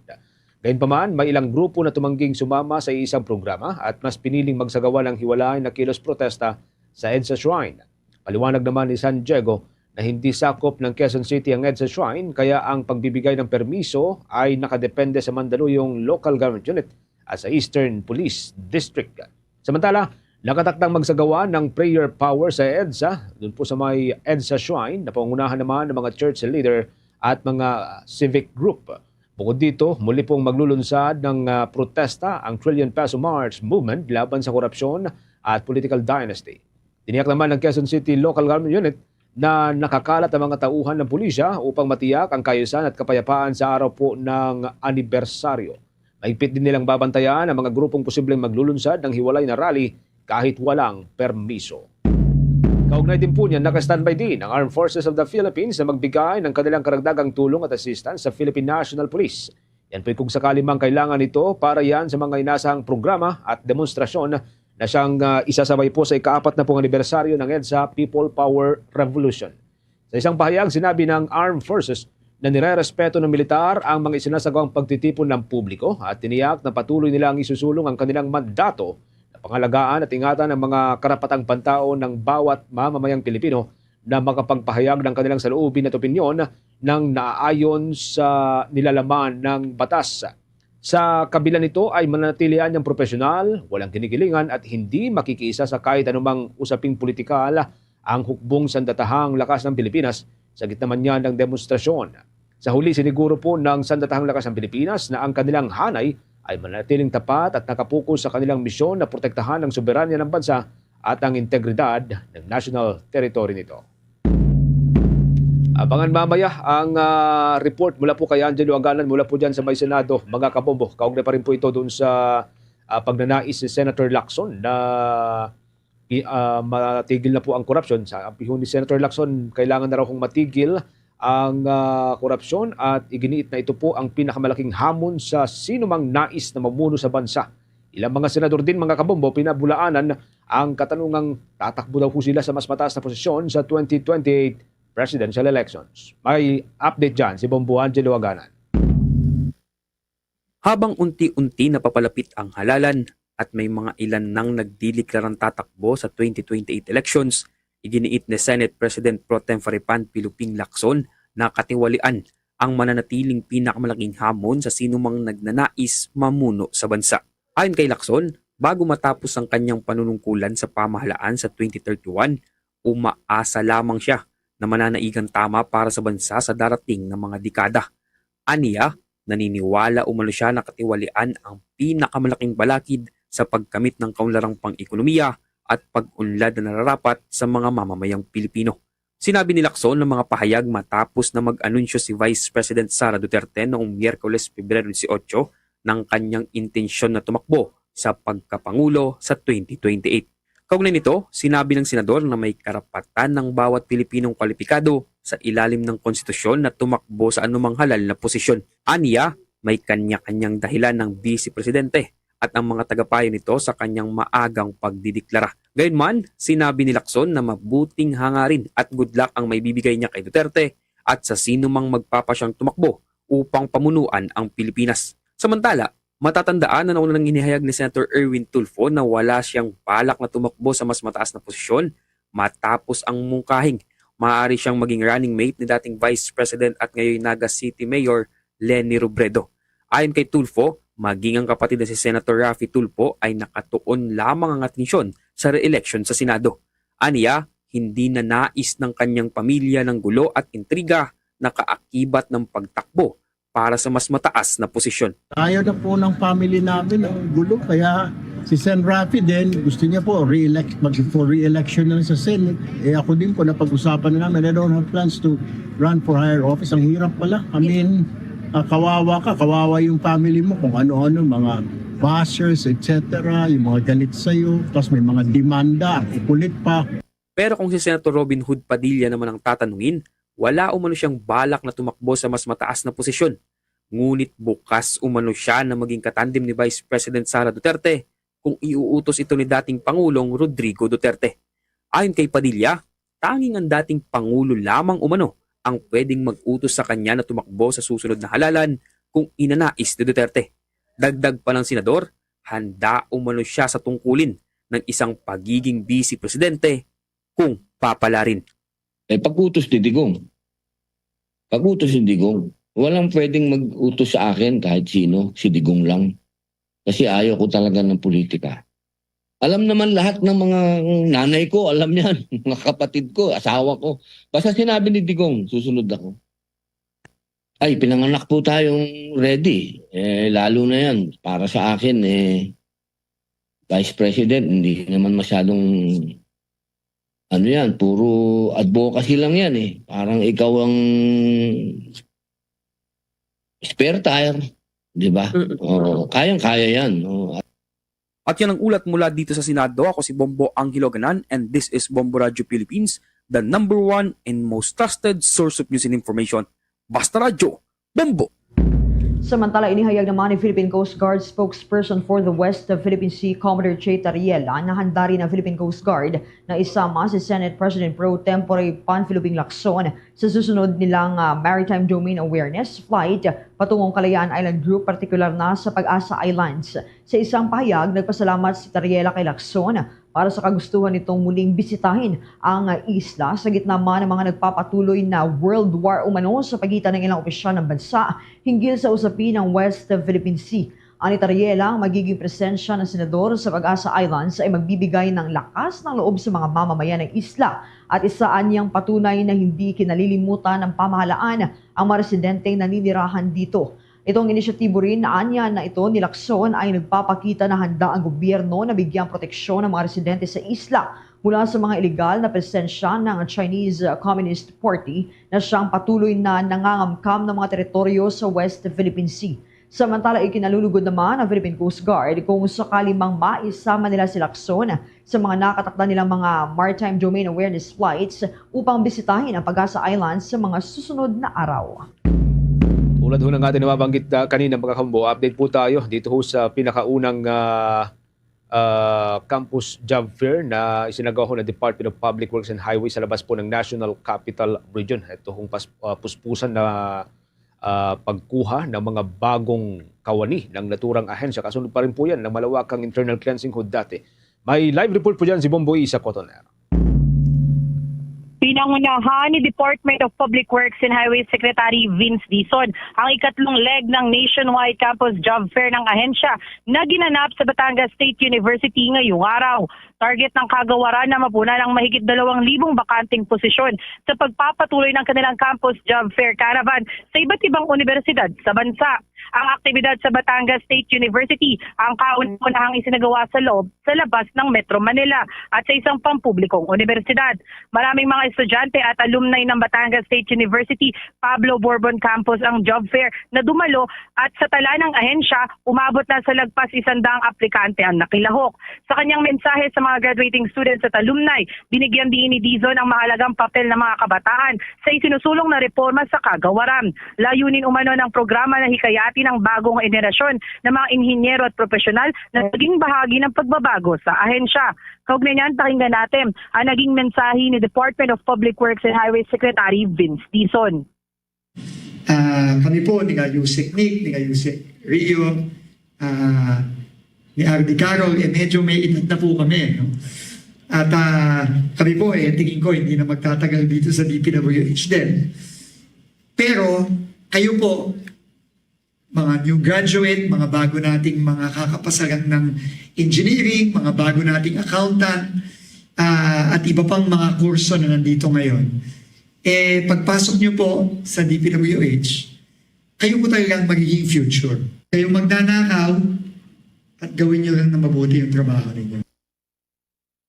Pinili ang naturang universidad dahil kinikilala itong National Engineering University, kaya't itunuturing na mahalagang katuwang sa pagsusulong ng mga reforma sa infrastruktura. Dagdag pa ni Dizon, pabibilisin pa nila ang hiring process dahil marami pang kailangang resolbahing issue sa mga infrastruktura sa bansa. Anya, sa buwan ng Marso, target nila na magsimula na yung mga natanggap na aplikante sa mga nauna pang job fair ng kagawaran. Muli, pakinggan natin ang tinig ni Department of Public Works and Highways Secretary Vince Dizon. Kailangan talaga mas mabilis yung pag-hiring kasi kailangan na namin ngayon. Daming mga open na job opportunities at mga kailangan namin mga engineering hirings kasi ang daming mga problema eh. Daming problema all over. No? Kamukha tomorrow, pupunta ako ng South Cotabato kasi may bumagsak na naman na kalye sa South Cotabato. No? It's a major road. Kamukha nung nangyari dun sa Buda Road sa Bukidnon, Davao. Samantala, para naman sa mga aplikante ngayong araw na sina Carl Bausas at JV Clarence Bobadilla, dapat taglayin ng isang engineer ang integridad sa lahat ng kanyang proyekto at laging isipin ang kapakanan ng publiko sa lahat ng infrastrukturang ginagawa. Kaugnay niyan, pakinggan natin ang magkasunod na tinig ng mga aplikante ngayong araw dito sa Batangas State University na sina Carl Bausas at JV Clarence Bobadilla. May integrity. Dapat po parang may puso po sa trabaho na isipin mo po talaga yung kalagayan ng matutulungan. Katulad nga po ng sabi ng engineer nga po ay tiga-solve po ng problem. For me naman po ay dapat po ay may konsensya man lang. kahit po konsensya lang po and willing po tayo na mag-serve po sa mga tao po to create infrastructures po for them safety po. Live mula dito sa Batangas City. Bombo isa. Ito si Bombo E. Bombo isa. Yes, Bombo Genesis. Isang katanungan lamang, may nababanggit ba si Secretary Vince Dizon about doon sa pagkikita ni na Pangulong Marcos at Mayor Lenny doon sa Naga City? Kasi kung mapapansin ng ating mga kababayan, tatlo sila doon sa frame, isang frame. Yung mga pinost ng Bombo Radio Philippines doon, Secretary Vince, Pangulong Marcos, and then si Mayor Lenny. Anong komento dito ni Secretary Dizon kung meron man siyang nabanggit? Oo nga, actually kanina, Bombo Genesis, ay nakausap nga natin itong si Secretary Vince Dizon at isa yan sa mga pahabol nating tanong dahil nga napansin din talaga ng ating mga kabombo at ka-Star Nation yung parang positioning ni Secretary Vince with Naga Mayor Lenny Robredo and as well as syempre yung President Ferdinand Marcos Jr. Actually kanina talaga sabi niya walang halong politika yung pagpunta nila doon sa Naga City at sabi nga nila ay talagang ang pagpunta nila doon ay target nilang ayusin at pagandahin pa yung mga infrastruktura doon sa Naga City dahil nga kapag umuulan talaga doon sa lugar ay talaga naapektuhan yung mga residente ng lugar. Actually, pahabol na tanong din talaga natin kanina, ano yung mga nasabi sa kanya ni Mayor Lenny doon nga sa pagbisita niya when it comes sa mga infrastructure projects. So sabi niya naman talagang makikipag-ugnayan ang DPWH with regards doon sa mga flood control projects and other infrastructures na maaari pang ayusin doon nga sa Naga City. So yun yung mga nasabi sa atin ni Secretary Vince Dizon. Walang halong politika yung pagbisita niya doon sa Naga City at nais niya nga talagang magserbisyo muna lalo na doon sa pag-repair at pagsasaayos ng ating mga infrastruktura. Mapa-flood control man yan o yung mga daan, lalo na yun yung focus din talaga nila ngayong taon as well as yung mga tulay, Bombo Genesis. Ang hirit ng ating mga kabombo, Bombo Isa, is walang halong politika pero may politiko. Maraming salamat. Ingat ka dyan, Bombo Isa. Yan muna latest update mula dito sa Batangas City. Ito si Bombo Isa Cotoner and this is Bombo Radio Philippines, the number one and most trusted source of news and information. Basta Radio Bombo. Sa bahaging ito, mga kabombo Star Nation, dumako na tayo sa mga balita na tinutukan ng ating provincial stations. 6 na Filipino lawyers ng pamilya Duterte dumalo muna sa misa sa The Hague bago ang confirmation of charges hearing. Kuha tayo ng mga balita sa pag-uulat ng Bombo Radio Rojas. Dumalo sa isang misa ang 6 na Filipino lawyers sa The Hague, Netherlands bago ang pagsisimula ng confirmation of charges hearing ni dating Pangulong Rodrigo Duterte sa International Criminal Court. Ang naturang mga abogado ay ipinadala ng pamilya Duterte upang kumatawan sa dating Pangulo matapos niyang i-waive ang kanyang karapatang personal na dumalo sa pagdinig. Ayon kay Bombo Lucky Charm, international correspondent sa The Hague, kompleto ang mga abogado na sina Salvador Medialdea, Martin Delgra, Salvador Panelo, Dulay, Alfredo Lim at Silvestre Bello III. Ang mga ito ay pawang dating miyembro ng gabinete noong panahon ng administrasyon ni Duterte at ngayon ay nagsisilbing kanyang legal team sa naturang kaso. Samantala, wala ring inaasahang pahayag ang mga supporters mula sa pamilya ng dating Pangulo para sa rally na gaganapin mamaya. Pinahihintulutan din ang mga taga-suporta na magdala ng mga placards para sa planong peace rally malapit sa lugar kung saan isasagawa ang pagdinig. Walang family na magbe-visit during sa hearing, pero ang mga legal lawyers niya andito na, lahat kanina nagsimba sila nung dumating, and then wala pang kaming alam kung sino ang magsi-speech mula sa mga lawyers, pero yung mga kilalang personalidad, si Senator Robin Padilla, hindi siya makadalo. So far, ang program kasi hindi pa in-out. Mula dito sa Bombo Radio Rojas, para sa Bombo Network News, ako si Bombo Lindsay Ermitanio Bade. This is Bombo Radio Philippines, the number one and most trusted source of news and information. Basta Radio, Bombo! Maki-update din po tayo mga kabombo. Dito sa sinagawang kilos o rally ng mga anti-Duterte doon po sa may bahagi ng Netherlands. Bago ho yan yung nakatakdang confirmation of charges hearing ni dating Pangulong Duterte mamayang hapon. May update po dyan ng Bombo Radio Kawayan. Magsasagawa ng 1 linggong pagkilos ang Duterte Panagutin Europe Network sa Netherlands kasabay ng confirmation of charges hearing ni dating Pangulong Rodrigo Duterte. Kaugnay naman ito sa kaso nitong crimes against humanity. Sa panayam ng Bombo Radyo Kawayan kay Patricia Enrique, convenor ng nasabing grupo, sinabi niya na tatawagin nila itong Bantay Katarungan Week kung saan mayroong iba't ibang mga aktibidad na nakalatag upang magbigay suporta sa mga biktima na sisibulan ngayong araw, February 23. Kabilang sa mga aktibidad na nakahanay ay ang pag-oorganisa ng press conference, misa at protesta na kasama ang mga pamilya at taga-suporta ng mga biktima ng EJK. Anya, bagamat mayroon ding isinasagawang sariling pagkilos sa mga taga-suporta ni Duterte, ay hindi naman ito magiging hadlang sa kanilang grupo upang hipahayag ang kanilang hangarin na mabigyan ng hustisya ang pamilya ng mga EJK victims. Umaasa naman si Enriquez na unti-unting mamumulat ang mga Pilipino sa katotohanan na nakabase sa ebidensya at bukas naman ang kanilang grupo na tanggapin kung sino mang nais sumali sa kanilang grupo. And for this coming week, ang tinatawag po namin Bantay Katarungan Week. Meron po tayo mga activities from Sunday, 22nd hanggang 27th, araw-araw meron po tayong ginagawang mga action para suportahan ng kaso sa ICC.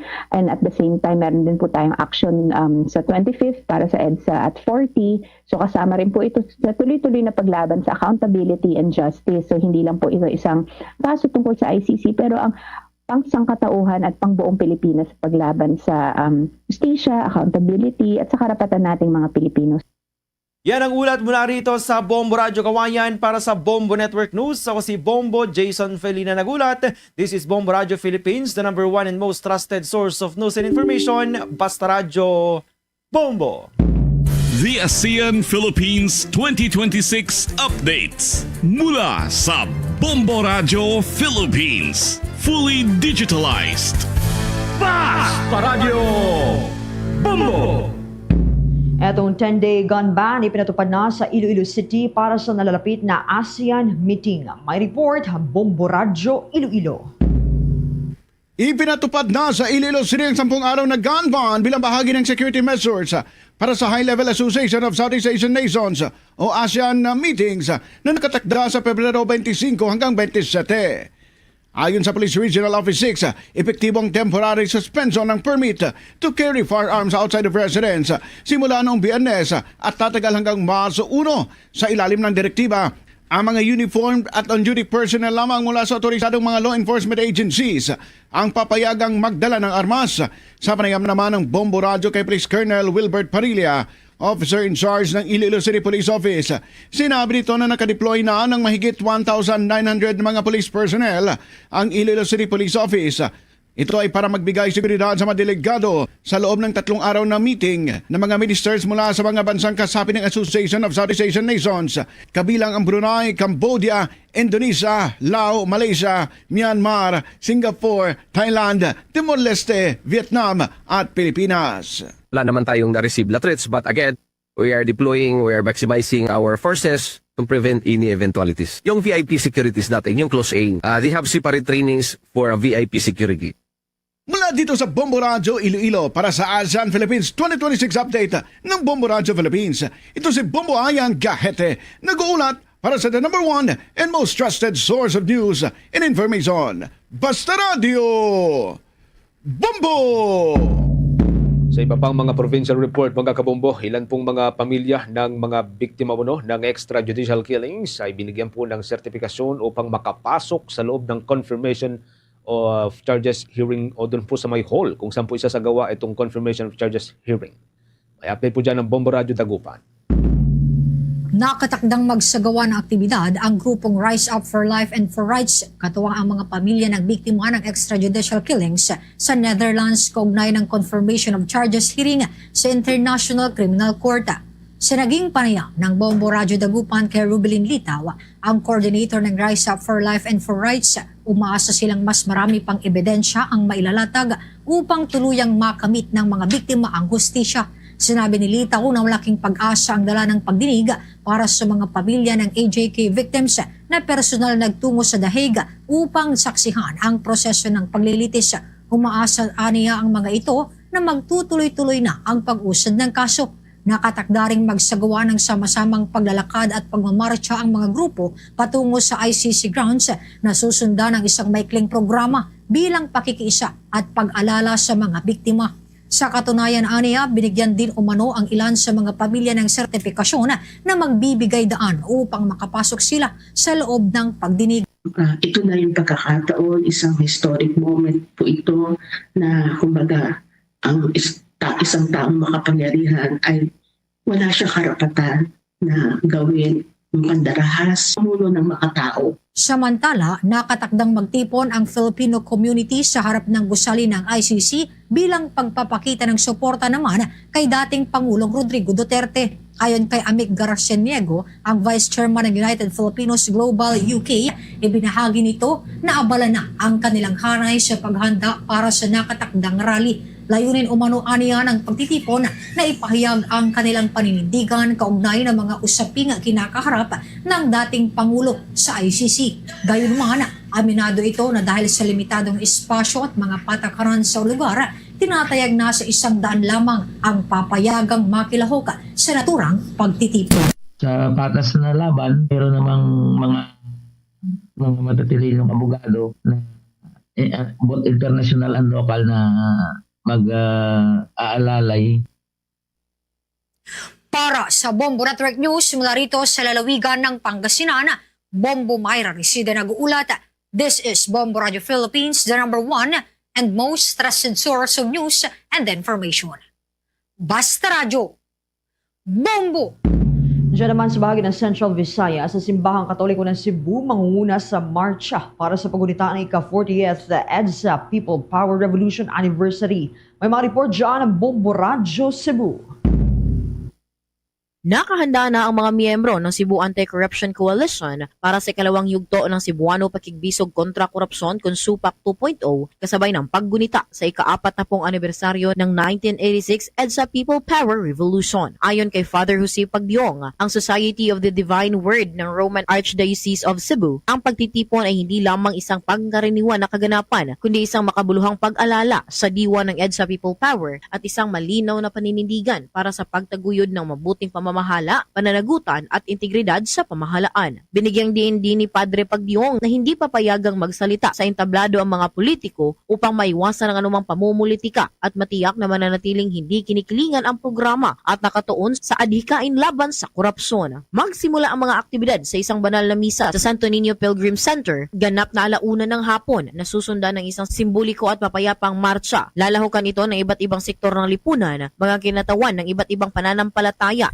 mga organisasyong sibiko at mga mamamayan na may magkakaibang pananaw sa politika ngunit nagkakaisa sa panawagang laban sa korupsyon. Magkakaroon din ng isang konsyertong pangkultura at dadaluhan ng ilang kikilang banda at personalidad bilang pagpapakita ng pagkakaisa sa pamamagitan ng sining at musika. Sa ganap na 3:00 ng hapon, sabay-sabay natutunog ang mga kampana ng simbahan bilang sagisag ng pagkakaisa at paggunita sa diwa ng People Power. Hinihikayat ng mga tagapag-organisa ang publiko na magsuot ng puting kasuotan bilang simbolo ng pagkakaisa at kapayapaan. Para naman sa mga walang puting damit, maaari silang magsuot ng puting wristband o headband bilang alternatibong tanda ng pagkikisa. That people can unite against a clear will of dictatorship. So they can transcend ideologies, even religions and faiths, even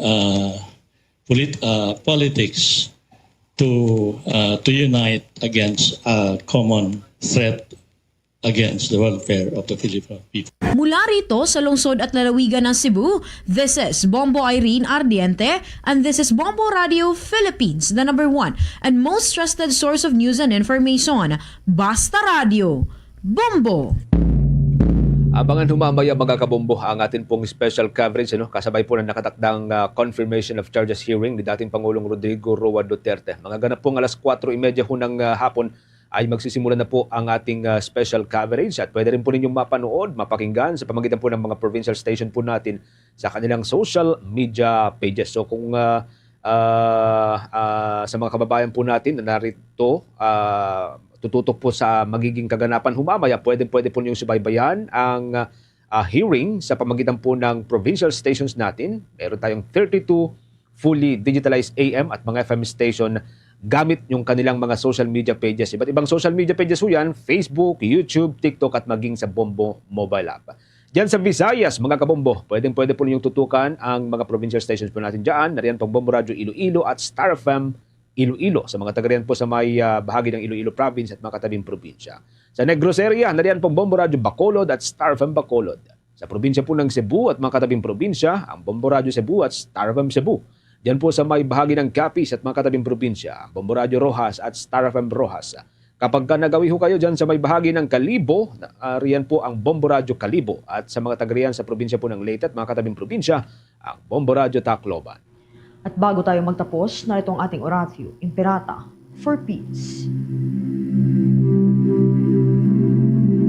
God, our Heavenly Father, Lord of peace and justice, we humbly come before you during this time of escalating geopolitical tensions in our part of the world. Through the years, you have sustained our faith in you as a nation. It is our faith in your divine providence that has made us survive the countless natural and human-caused calamities that have come our way in our history as a people. Spare us, Lord, from the horrors of war. Hear our pleas as we cry out to you. Have mercy on us, Lord. Rescue us from the malevolent forces that influence world leaders.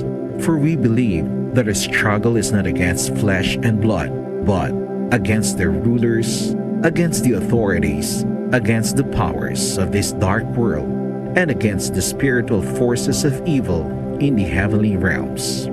We pray for your leaders entrusted with making crucial decisions for our nation. We place all our hopes in you, seeking your forgiveness and mercy for the times when our fears and suspicions have tainted our perceptions with ethnic biases and prejudices verging on racism. We earnestly pray, Lord, that you make us instruments of your peace. Where there is hatred, let us bring love. Where there is injury, pardon. Where there is doubt, faith. Where there is despair, hope.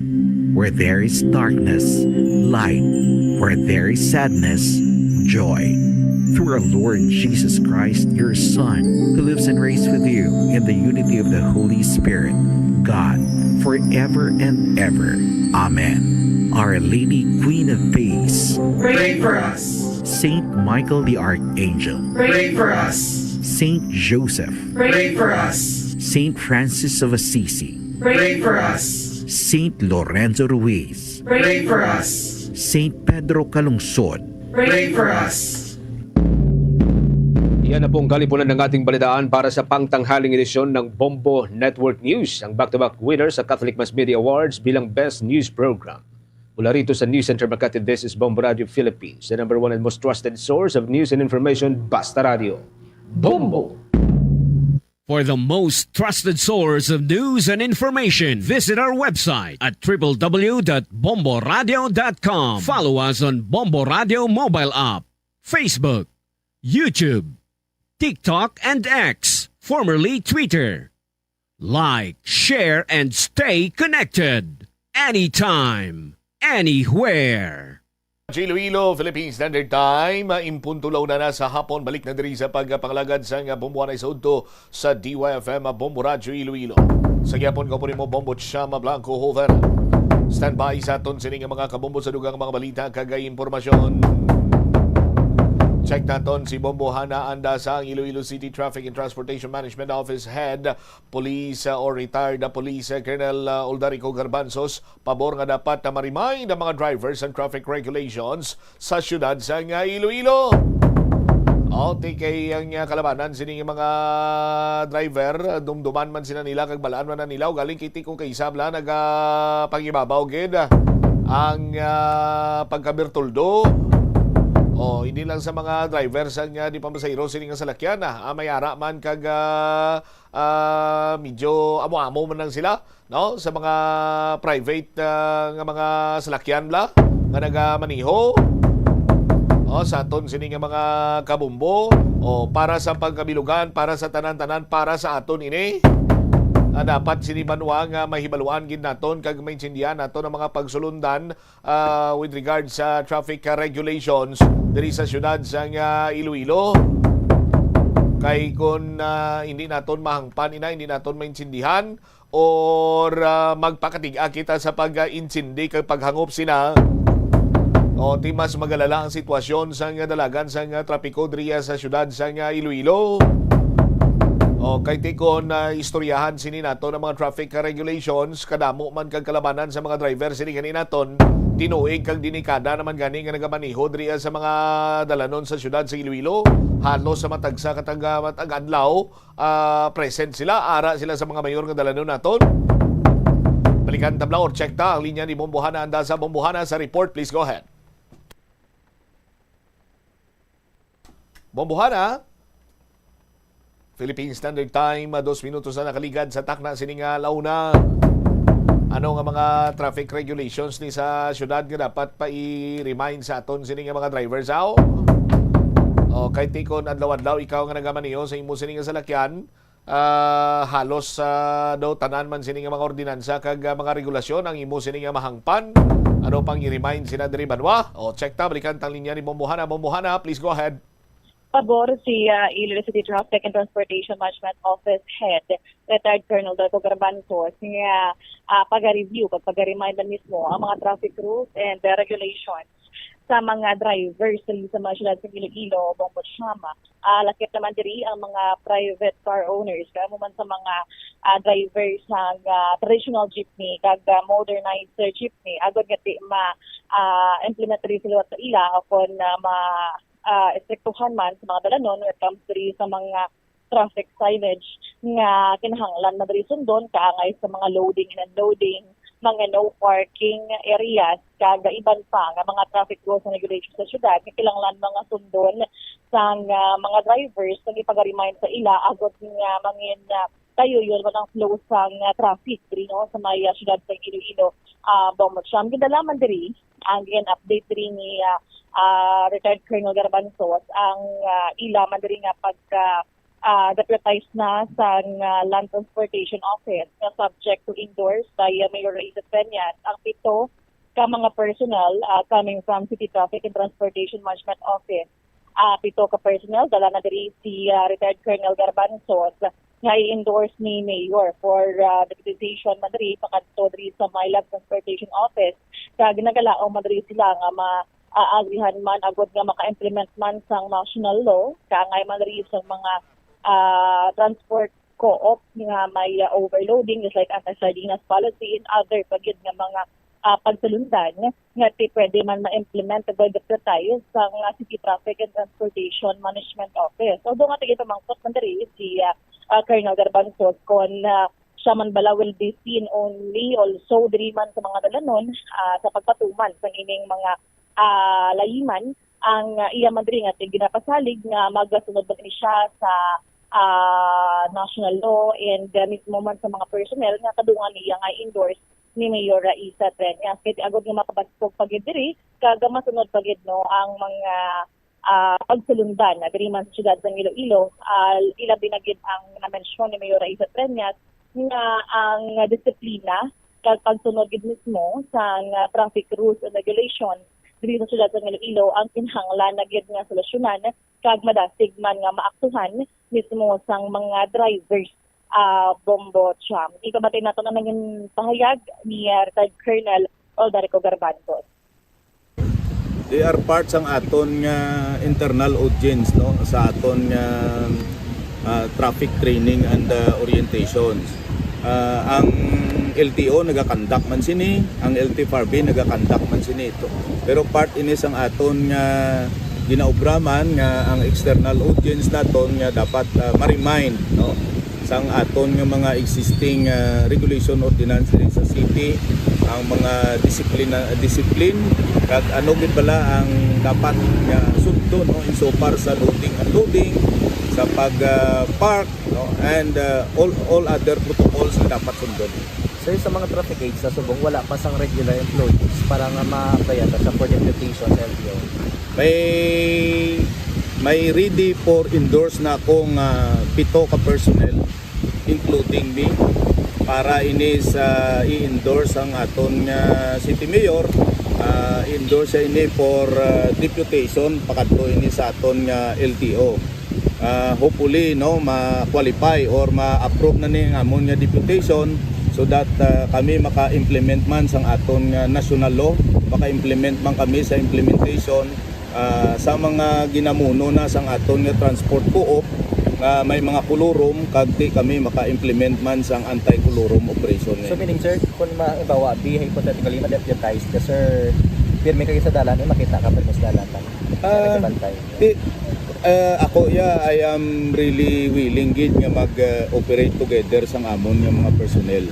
Pero kami bago kami mag-operate as part na sang amon nga standard operating procedures, may briefing kami nga gina-conduct na kay dapat mabalaan sa mga personnel nga involved sa operation kung anong ilang individual responsibility, anong ilang individual function dira para pag-abot namon dito sa dalan sa mga traffic inspection point namon nga area nga mapili tanana oriented kag smooth ang amon nga operation. Nabatian ang nanging pahayag ni Red Colonel Ularco Garbanzos, ang Head ng City Traffic and Transportation Management Office, Bombocham. Alright, so gusto gali ni Sir Garbanzos ma-deputize sa bahin sa LTO para nga maka-enforce man sa mga national law nga diri naga-violate sa mga dalanon sa syudad sa Iloilo. Bumbuhan na, amo nang tinutuyo sinadrado, 7 sila.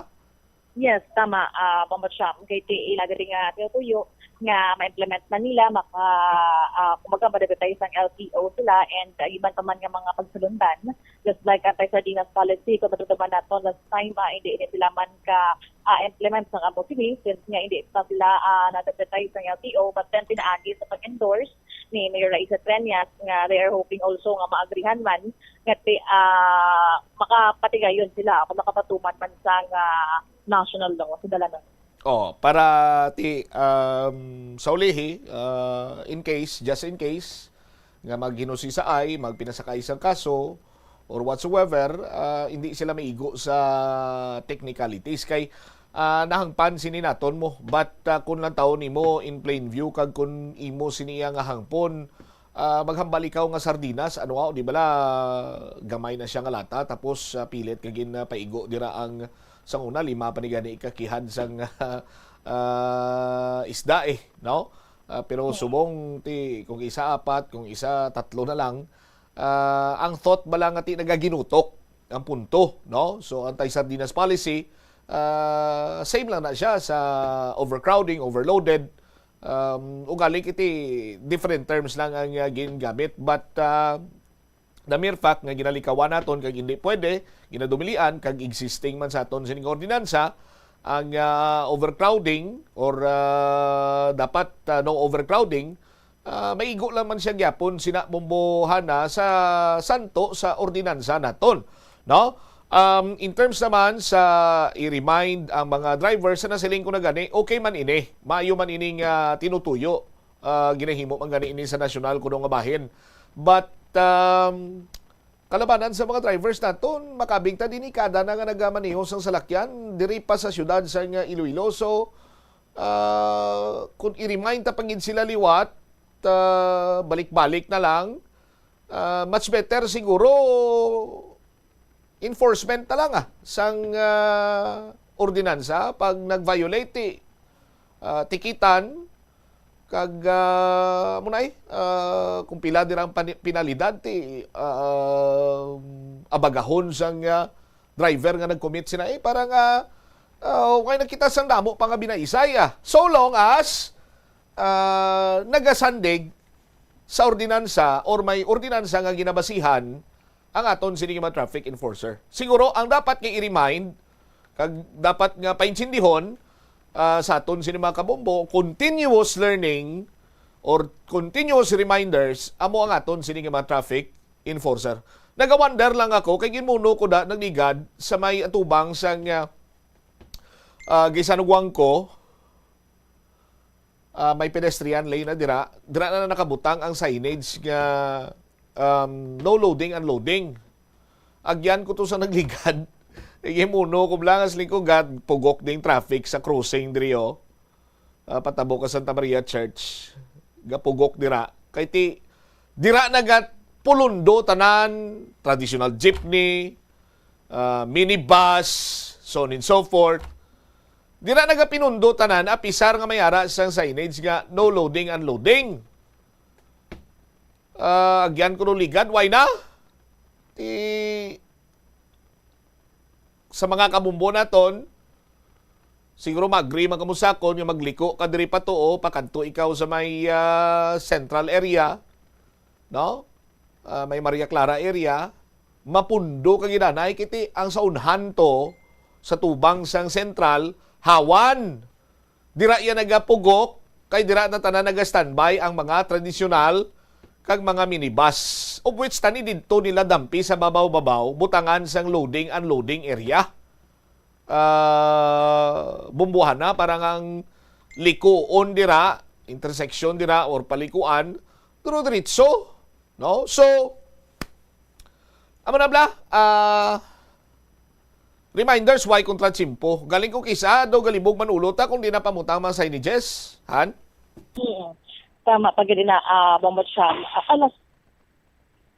Last time na kita na to, andun sa may area sa diversion, nga mismo ang mga signage, ini confusing man sa part pala sa mga drivers. For example, no U-turn, pero sa punta may araman sa U-turn or wala pala finalize man sa kada traffic aid kag wala nila diri matanaw man ma-check ang mga signage ini kontakto gid man nga dira gid man kay last time daw as of the update mismo sa Mira Tenya sige na monitor man niya diri ang pagbutang sa loading and unloading sa bahin sa City Traffic and Transportation Management Office sa mga balanon may mga bag-o gid man, also no parking area sa kita nga may mga bag-o man Bombot Sham, but then ang siguro ang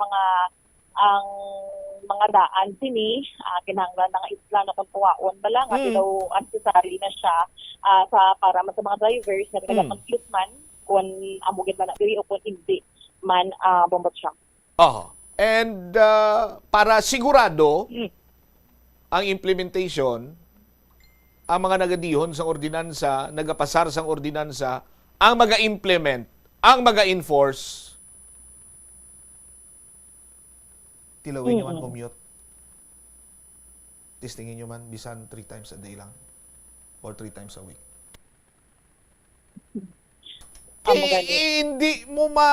Hindi mo ni mahangpan kung ara ka lang sa opisina mo, pungko ka lang, baton ka lang report, sulat-sulat ka lang dara. Ang effectivity sina siguro 35%. Pero kung may personal experience ka, mapatigid ako iyang ati mapataas-taas mong porsyento sang effectivity sang adjustments or pagbutang sang mga marking signages, traffic markings, traffic signages sa mga strategic areas or mga area nga nagapugok dira ang trapiko, no? Sa aton sini nga mga kabumbo. Kay kung imo sinilang tawon diin nagaumpisa nagapugok ang trapiko. Wow. Oh. In my own observation sa aton sini mga kabumbo, no?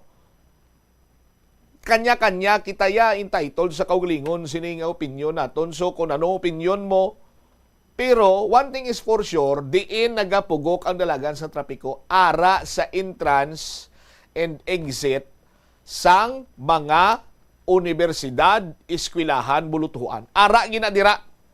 Granting nga subong ti may mga klase pa. Just like sa University of Iloilo, FINMA, Central Philippine University, St. Paul College, University of San Agustin, sa La Paz, St. Therese. Dira ginaya nagapugok kay ti magwa estudyante, mapara, mapundo sa lakyan, masakay, matabok estudyante, pundo sa lakyan. Ti dira tani amat-amata naton West Visayas State University. Gatubangay lang sila sa Iloilo National High School. Iloilo City National High School dito sa Maymolo. Dira na ang mga, kung ang kilala ko, dira na ang mga powent, noy, nga nag-umpisa ang pagpugok sa dalagan sa trapiko. Tidugangan pagid nga subong, hindi pala bisa ng Iloilo City Traffic and Transportation Management Office nakahambal nga wala sila iya sang loading and unloading box for the minibuses sa mga modernized jeepney ngani. Ti isa pagid ina. Kay ang nagadalagan sa pinsar sang mga driver sang minibus kay dako kuya bala kanimo.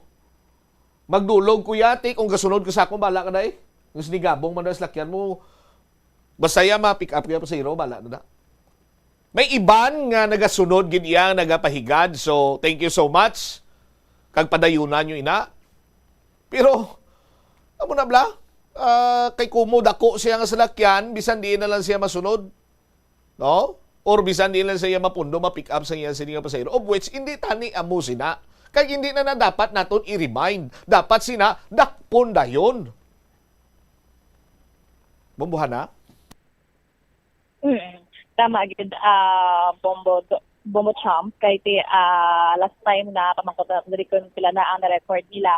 But medyo madamo-damo naman sa when it comes sa mga nag-violate sa Regulation Ordinance 2008-393 o connected passengers sa CDMO. But magluwas tira sa mga overloading pa lang, damo naman sa bahin sa LTO and also sila man nati nagapangdakop man come sa mga no parking mani sa mga slum abi and madamo pa but beyond that damo pa gyud sa mga kinahanglan man nga i-implement sa insakto kag fairly man para sa mga traditional and modernized jeepney kag mga private man nga mga salakyan sa pagsunod ng traffic rules and regulation na ng syudad Bombo siya. All right. Ini si Bombohana Mendoza Andasa, and this is Bombo Radio Philippines, the number one and most trusted source of news and information. That's the radio. Bombo. Salamat kita Bombohana Andasa. Nagalaom kita ngati may mga adjustments, hindi lang kay reminders, no? Kag ako yan nagapati ko nga si retired Colonel Garbanzos open niya sa objective criticism sa aton sini nga mga kasimanwa kay ti dira na siya naga-learn, dira na siya makakuha sa mga punto para nga ti may posibilidad nga insakto ako or ang hindi lang akon sining opinion, ang iban sining nga mga kauturan naton makahatag man sang kaugalingon sinilang opinion and then mapalapad naton ang pananawan kag maplastar sang mayo and eventually sa aton sining makasimanwa mataga naton sang solusyon, no? Ang problema naton sa pagpugok sang dalagan sang trapiko diri iya sa bahin sa syudad sang Iloilo. May caller man kita kagaina nga nagahambal nga ang may sala kuno iya during rush hour amo ang traffic enforcer kag ang aton sini iya nga mga stoplight. So ano nato na gina-respetar nato ng iya sini nga opinion, no, sa aton sini karon iya nga mga taga-palamati. But ang punto sina diri banwa hindi lang kay amo sina ang ginakonsiderar nga nagapugok ang dalagan sa trapiko. Damo-damo sa mga consideration, no? Sa aton sini nga mga tagpalamati. Hindi niya kay simple lamang nga reminders ang traffic regulations, hindi niya kay kumo mayara abisang do disbintaha sa mga drivers ang mga traffic enforcer sa pagpapundo nila o ang pag-operate sa traffic lights kadamo sa mga dapat naton ikonsiderar no nga papugok sa dalagan sa trapiko kag nagakadapat nga matun-an ini no nagakadapat iyang ang mga adjustments nga pagahimuon tun-an studyohan but ang enforcement dapat siniya mang-infirm. Para nga kung waay iya sang mambal naton abi waay iya sang paayoon ang aton sinima traffic enforcer, sus Maria kagusip, dira pala nga daan, may dako ginayang improvement. Ako nagapati ko, nga wala iya sang paayoon abi mga traffic enforcer naton. Dira iya mapatigi ko nga may dako gid nga impact in terms sa pagsunod sa aton sinima traffic regulations, traffic ordinances, laws sa aton sini karon iya makabumbo. For example, ang simple lamang siniiya nga mga no U-turn, no left turn, ang simple lamang iya nga paghatag sang espasyo sa pedestrian, ang no parking, ang no loading, unloading,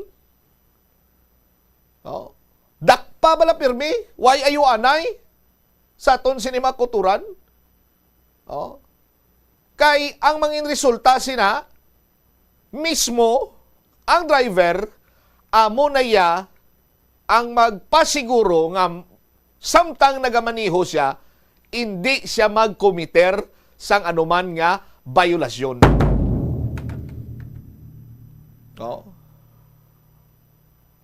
Pero kung pagdakop, ulo istoryahon, pasinsyahon, insindihan man na naton. Pag kumiter sa violation, maandan ikaw nga ahapos mo lang ni istoryahon si Chief. Pwede taniya maayo. Dira na nagasagsag ang batasan. Dira na nagasalig nga kumo nakalusot ang unang nga rason, nakalusot ang ikaduha nga rason, masigi-sigi na lang na. Pero kon waay na ya sang konsiderasyon abi kay ang mga ordinansa, ang mga layi, madugay na ni nga naga-exister, madugay na ini nga ginapatuman o galing kay laban kita kun kaysa sa ayo-ayo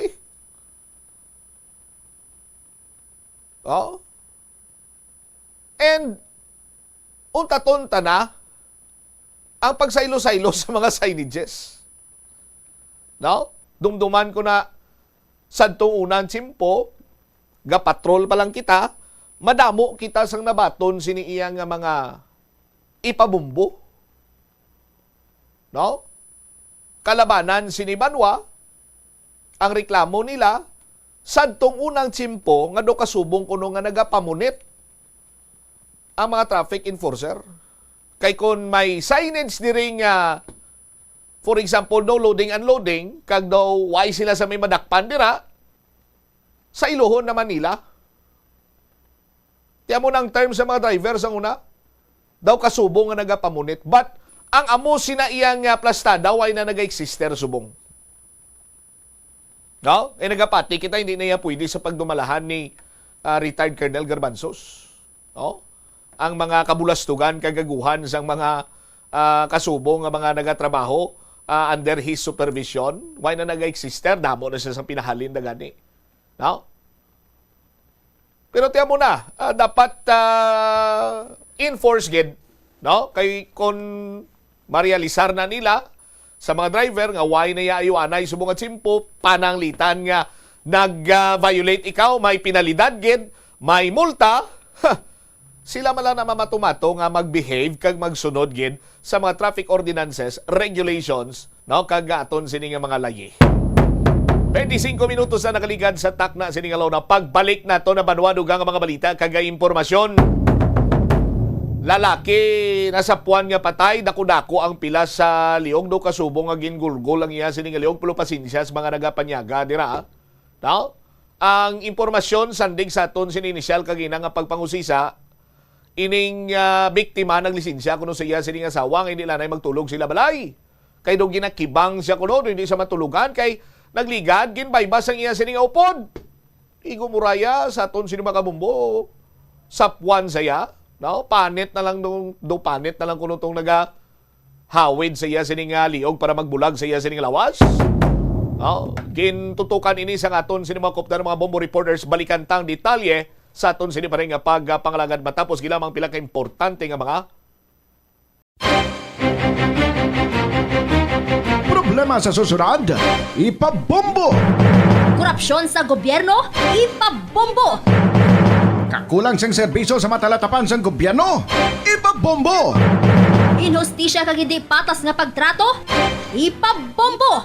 Ipabombo! Programa sang Bombo Radio bilang dalampan sang banwa, ipabombo! Ipabombo! Problema sang komunidad, ipalabot naton sa natunggan kag solusyonan, ipabombo! Ipabombo! Diri lamang sa number 1, the most trusted source of news and information. Bombo Radio Philippines. Radio Bombo! Ang pag-practice ang good manners and right conduct ang makabulig sa paghimo sang positive, respectful environment para sa pagtuon. Nagapakita ini sang pagtahod hindi lang sa mga manunudlo kundi mangin sa imo mga classmate kag sa school community. Mag-abot sa eskwelahan on time.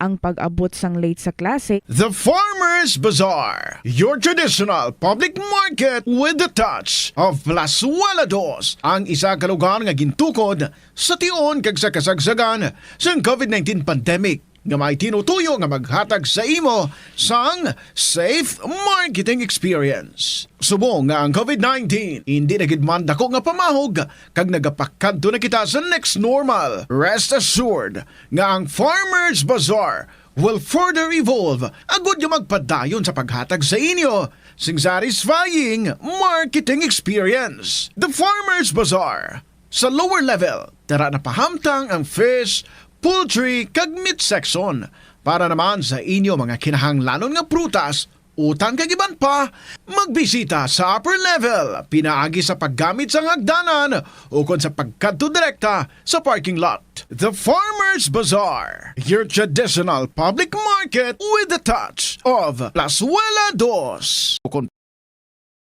paglain sang tiyan, sundo ng ining mga pahanumdom sa pagprepara sa mga pagkaon kag ilimnon. Manghugas ang kamot kag ipabili ng katinlo antes kag pagkatapos ang paghimos. Kung nagamasakit, likawan ang pagpreparar sang pagkaon para sa iban. Siguraduhon nga naluto sang husto ang pagkaon. Kung mahimo, kauno ng pagkaon samtang mainit pa. Siguraduhon ang katinlo sang pagkaon agod ang selebrasyon mangin mas malipayon. Mas na namian bala ikaw magtuon sa balay ipaanggid sa eskwelahan nga madamo ang tawo? Plazuela de Iloilo. Bill Board of Activities for February 22 to 28, 2026. Songs that are largely from the past millennium will once again rule the Plaza Mayor kaupo ng Retro Band sa Pebrero 28, Sabado sa concert at the Plaza, kicking off alas 6 ng gabi. Sa tion sa musical show, napulo ka mga matahom nga Plazuela de Iloilo, Valentine's Edition Mags kag madamo pa nga iban ang igaparapol sa mga suki sa Plazuela de Iloilo. Sa March 1, Domingo, ginaagdang tanan nga mangin kabahin sa Eucharistic Celebration nga pagahiwaton sa El Puente or the Bridge sa mga adlaw, alas 11 sang aga. Sa tion sang Holy Mass, ipangamuyo naton sa Ginoo nga padayon niya nga tandugon ang kasing-kasing sa mga tawo nga involved sa anomalous flood control projects nga pamatian ang panawagan angot sa restitution. Plazuela de Iloilo, we remain to be one with you in the common hope for a better community and a progressive country in 2026. Daring pila ka brain benefit sa paghampang sini, kag kung wala ka nagahampang sini, umpisahin na. Sunod sa pagtuon ng paghampang sang chest makabulig likaw sa Alzheimer's disease. Bangod ang utok nagatrabaho kaangay sang muscle, nagakinahanglan ini sang exercise agud mangin healthy kag malikawan ang injury. Magluwas diri ang paghampang sang chest ang nagapa-improve man sang concentration, memory, creativity kag problem solving skills kag napamatud-an man nga nagapaalam.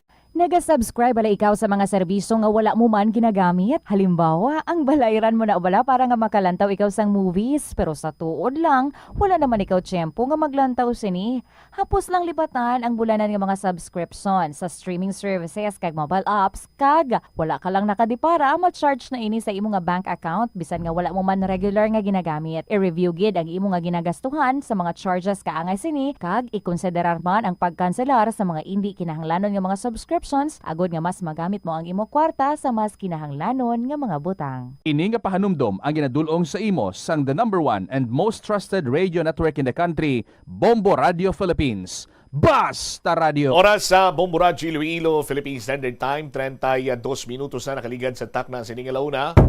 Balik na diri sa pagpangalagad sa Bombo Anay sa udto sa DYFM Bombo Radio Iloilo. Standby sa kay Bombo Paulina Piliora. Ano ay ang natabo sa aton sining mga kamumbo sa sining isa ka lalaki nga nasapwan patay sa may banwa sang Alibudyan, Iloilo nga halos malantas ang iya sining liog sa aton sining karon iya nga mga kulturan. Ginpahayag sa inisyal naton nga impormasyon, naglisensya ini sa iya sining asawa nga hindi na magtulog sila balay. Kag daw hindi din siya kuno makatulog bangod nga ginbaybas kuno upod siya sini. Upod siya sa din, upod siya sa trabaho. I-check ta ang dugang sini nga mga pagpanghusisa kaupod sa kay Bombo Pauline Piliora. Bombo Pao sa report, please go ahead.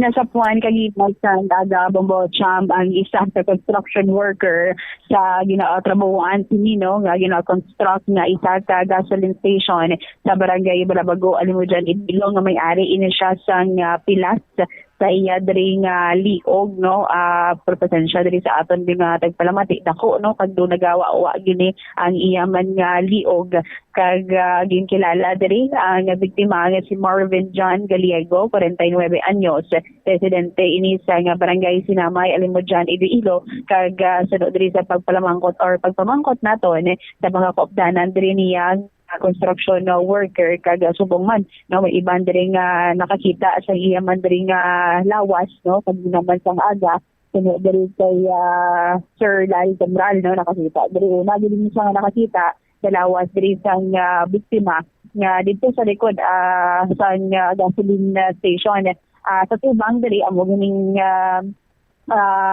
gasoline station sa likod diri Mabocham ang do opisina ini, and then sa likod do naglibot dara kuno ang biktima dito nakita ang iya nga lawas. Actually do tupad lang ini siya sa isa diri ka eskwelahan, and then dito nakita ang lawas diri sa biktima nagasalot ini siya orari di siya sa may kilid mismo sang actually kung gitanaw nato sa sagwa na gid ini siya sang opisina do wala pa diri kaning mga finishing no ang dingding, and dito nakita ang iyang lawas sa kilid tapos duara sa uluhan niya dampi ang ispading amo ni ang gingamit niya nga pag utas diri sa iya man nga kabuhi no Bombachama. Ginistorya diri niya no ni Mr. Larry Cabral nga to around 7 a.m. dito niya nakakita. Pag wala man lang kasi usually naglibot di ba sila kag nagdakad do dara. Pag wala man nabiging pangita kay kagabi pa ini siya nga nagtulog sa nasambitan man diri nga ginaobrahan no nga isa ka gasoline station. So naglibot lamang ini siya kay tiga so good ni ini sila sa obrang iba nila nga kaupdanan ari diri sa may tubang Bombachama. Ang istorya diri no sa iya man diri nga mga kaupdanan diri ini siya nagtulog kagabi. Wala man sila kuno naginom-inom, wala man nor not under influence ang makahulubog nga ilimnon diri ang biktima. Tuwa ini sila sang nagtulog dira mismo ang do ginasaligan gid no sang tagiya diri sa gasoline station ang nagtulog dira, and then siya. So may nakakita pa sang aga sa iya Bombacham nga do around 5 a.m. do nagapuro pa nilihig pagani kuno diri sa tubang, and then nakita lang nga naging usoy diri ang kilid kag nagkadto ini siya sa likod amo to 7 a.m. nasakwan na ini siya Bombacham sa iya diri nga mga or sa iya diri nga kaupdanan ini ni Mr. Larry Cabral, and dito man no nga wala na gid sa pagtanaw yun syempre pag kakita diri wa na diri iyang aliog wala na gid no hopeless na Bombo Cham nga wala na gid sa kabuhi diri ang ila mga kaupdanan diri sa construction na worker duwa pa lang ini sila ka semana nga nagaobra may ari gid niya sang tinawo no nga originally ang tagiya diri sa nga gasoline station kay amo ning obra tapos doon nag-ayo ining si Mr. or ining biktima nga si Mr. Marvin no Gallego nga maubra no diretani sa bahin man sa gasoline station kay amo ni ang tinawo niya man nga nag-obra sa iya man nga puloy-an. So duwa pa lang ini sa semana ginalagway man di nga wala man ini siya kuno sa kontra Bombo Cham and then amo na to ang nakitaan sa iya diri nga kaupdanan nga construction worker. Pumatian pala nato ang tunay kayo diri no sa nga kaupdanan diri niya nga construction worker at si Mr. Larry Camral nakakita diri sa lawas ng biktima. Naptan ko gayangan man ko tanangaway naman pan. Katayra ka na. Sige, tawagon lang mga imaw ko nga kulig yata na si Marvin. Oo. Di mo siya nakita sa rampi. Sa likod ko ay maobra anak nito mo. Si Marvin, yes sir, ano na siya kadugay nga upod na nga obra? Duha pa lang ng semana nag-obra na diyan. Hindi pero kahapon, na istorya mo pa siya? Siguro istorya na yung kakapon na gurubra pa kami diyan. Hindi pang gurubra. Dili siya nagtulog gabi Dili siya nagtulog kagabi? Sino po diya? May ready ang mga kundi. Ang jagol ang sila gabi. Na? Oo. Narinis lang duha. Si Tambalyari, may kinagap milig pa. Nakay buwan ako na ganit sanda. Nandiyan dito na pangita ganit naman. Nakita pa nila ang kapanilhig? Kagaon. Yeah. Pila sila kabilog ang nagtulog dari ko no sir? 3. Tapos ang duwaya diin pag-abot mo? Diri man ang isa nag-uli sa balayay. Dra man sa bao. Nababaw. Bombo Cham si Larry Camral nakakita diri sa lawas man sang biktima.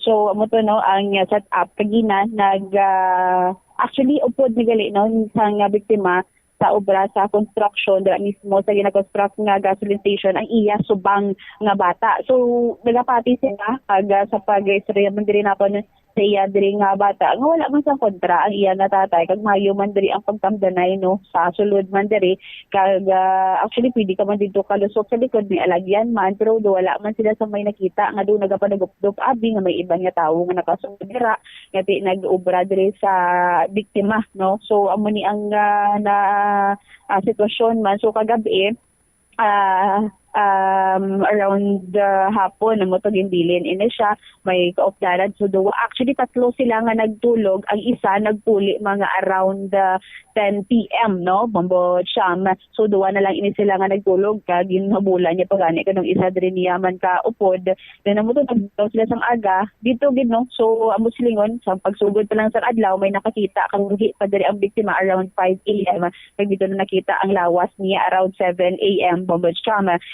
natigayon man diri naton nga ma-interview diri no ang asawa man diri sa biktima nga si ang asawa diri ang giningadlan diri no kay Miriam Gallego 47 anyos dugay na ini sila nga kasal rin pa sa 1999 may duwa ini sila ka bata amo ni ang magulang no ng lalaki kagang ikaduwa diri ang bot is naga-eskwela diri man sa syudad sang Iloilo second year college ini siya Bombo Cham. So nagapati din iyang asawa nga si Ma'am Miriam Gallego nga ginautas sinino ang iya man diri kaugalingon nga kabuhi Bombo Cham kag bangod man diri or nagsugod lang ini kuno ang kabangdanan bangod man kay nagaliro na ang iya diri nga paminsaron sugod lang nga nadakpan diri sa bypass operation ang iya diri nga abyan nga si alias Francis ang nagligad man diri ka semana walo na ini sila kuno katuig nga kilalahay ini Bombo Cham tapos nga tido nag-obra man sa isa diri ka subdivision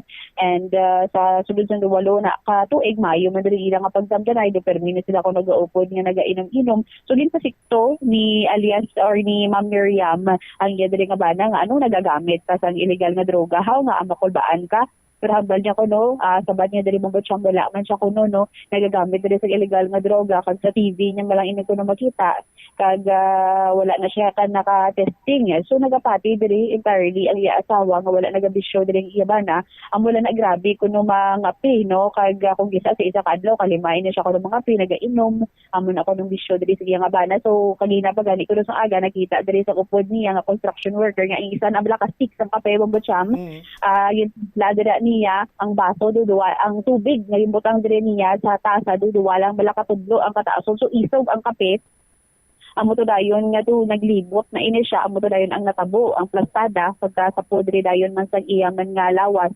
So hambal diri ni Ma'am Miriam nga tido perbila siya ko nagakabala ka basi kuno maulamid siya sa iya diri nga abyan sa ginconduct or sa subject diri sa bypass operation kag ang iya diri nga bana man is nagapangutang bala bombocham bangod man kay inubakal diri bala sang laptop sang iya man diri nga bata. So nabakal na ini siya may dabilin na lang kuno nga amount na 6,000 plus no. So mo baning entirely ginakabalakan nin balang kuno sa ila diri nga pangabuyan ang mga kautangan niya. Pero ang very important diri sa ila ginaulik ba niya diri is makatapos ng diri sa pag-eskwela ang iya nga bata bombocham. So diri siya kuno nagapadi nga wala man kuno kontra ang bana niya. And sa iya diri nga bahin hindi na lang kuno pag-autopsy no ang lawas diri sa iya man nga bana bangod na nakita niya nung amo na ang plastada kag talong gid man kuno bombocham ang ispading yan niya ka ginaobrahan nila kay adlaw ginabaid ini kuno siya kag laba ini siya based man din no kagabayara man nga picture no sa police at the same time ang mga kaupdanan din niya nga construction worker ginabaid ni kuno adlaw amo ni ang ginagamit nga pangtapas bala sa mga kahoy and sunod diri gani sa kapulisan kita mo nang ginahatapas bala sa tubo amo ini siya.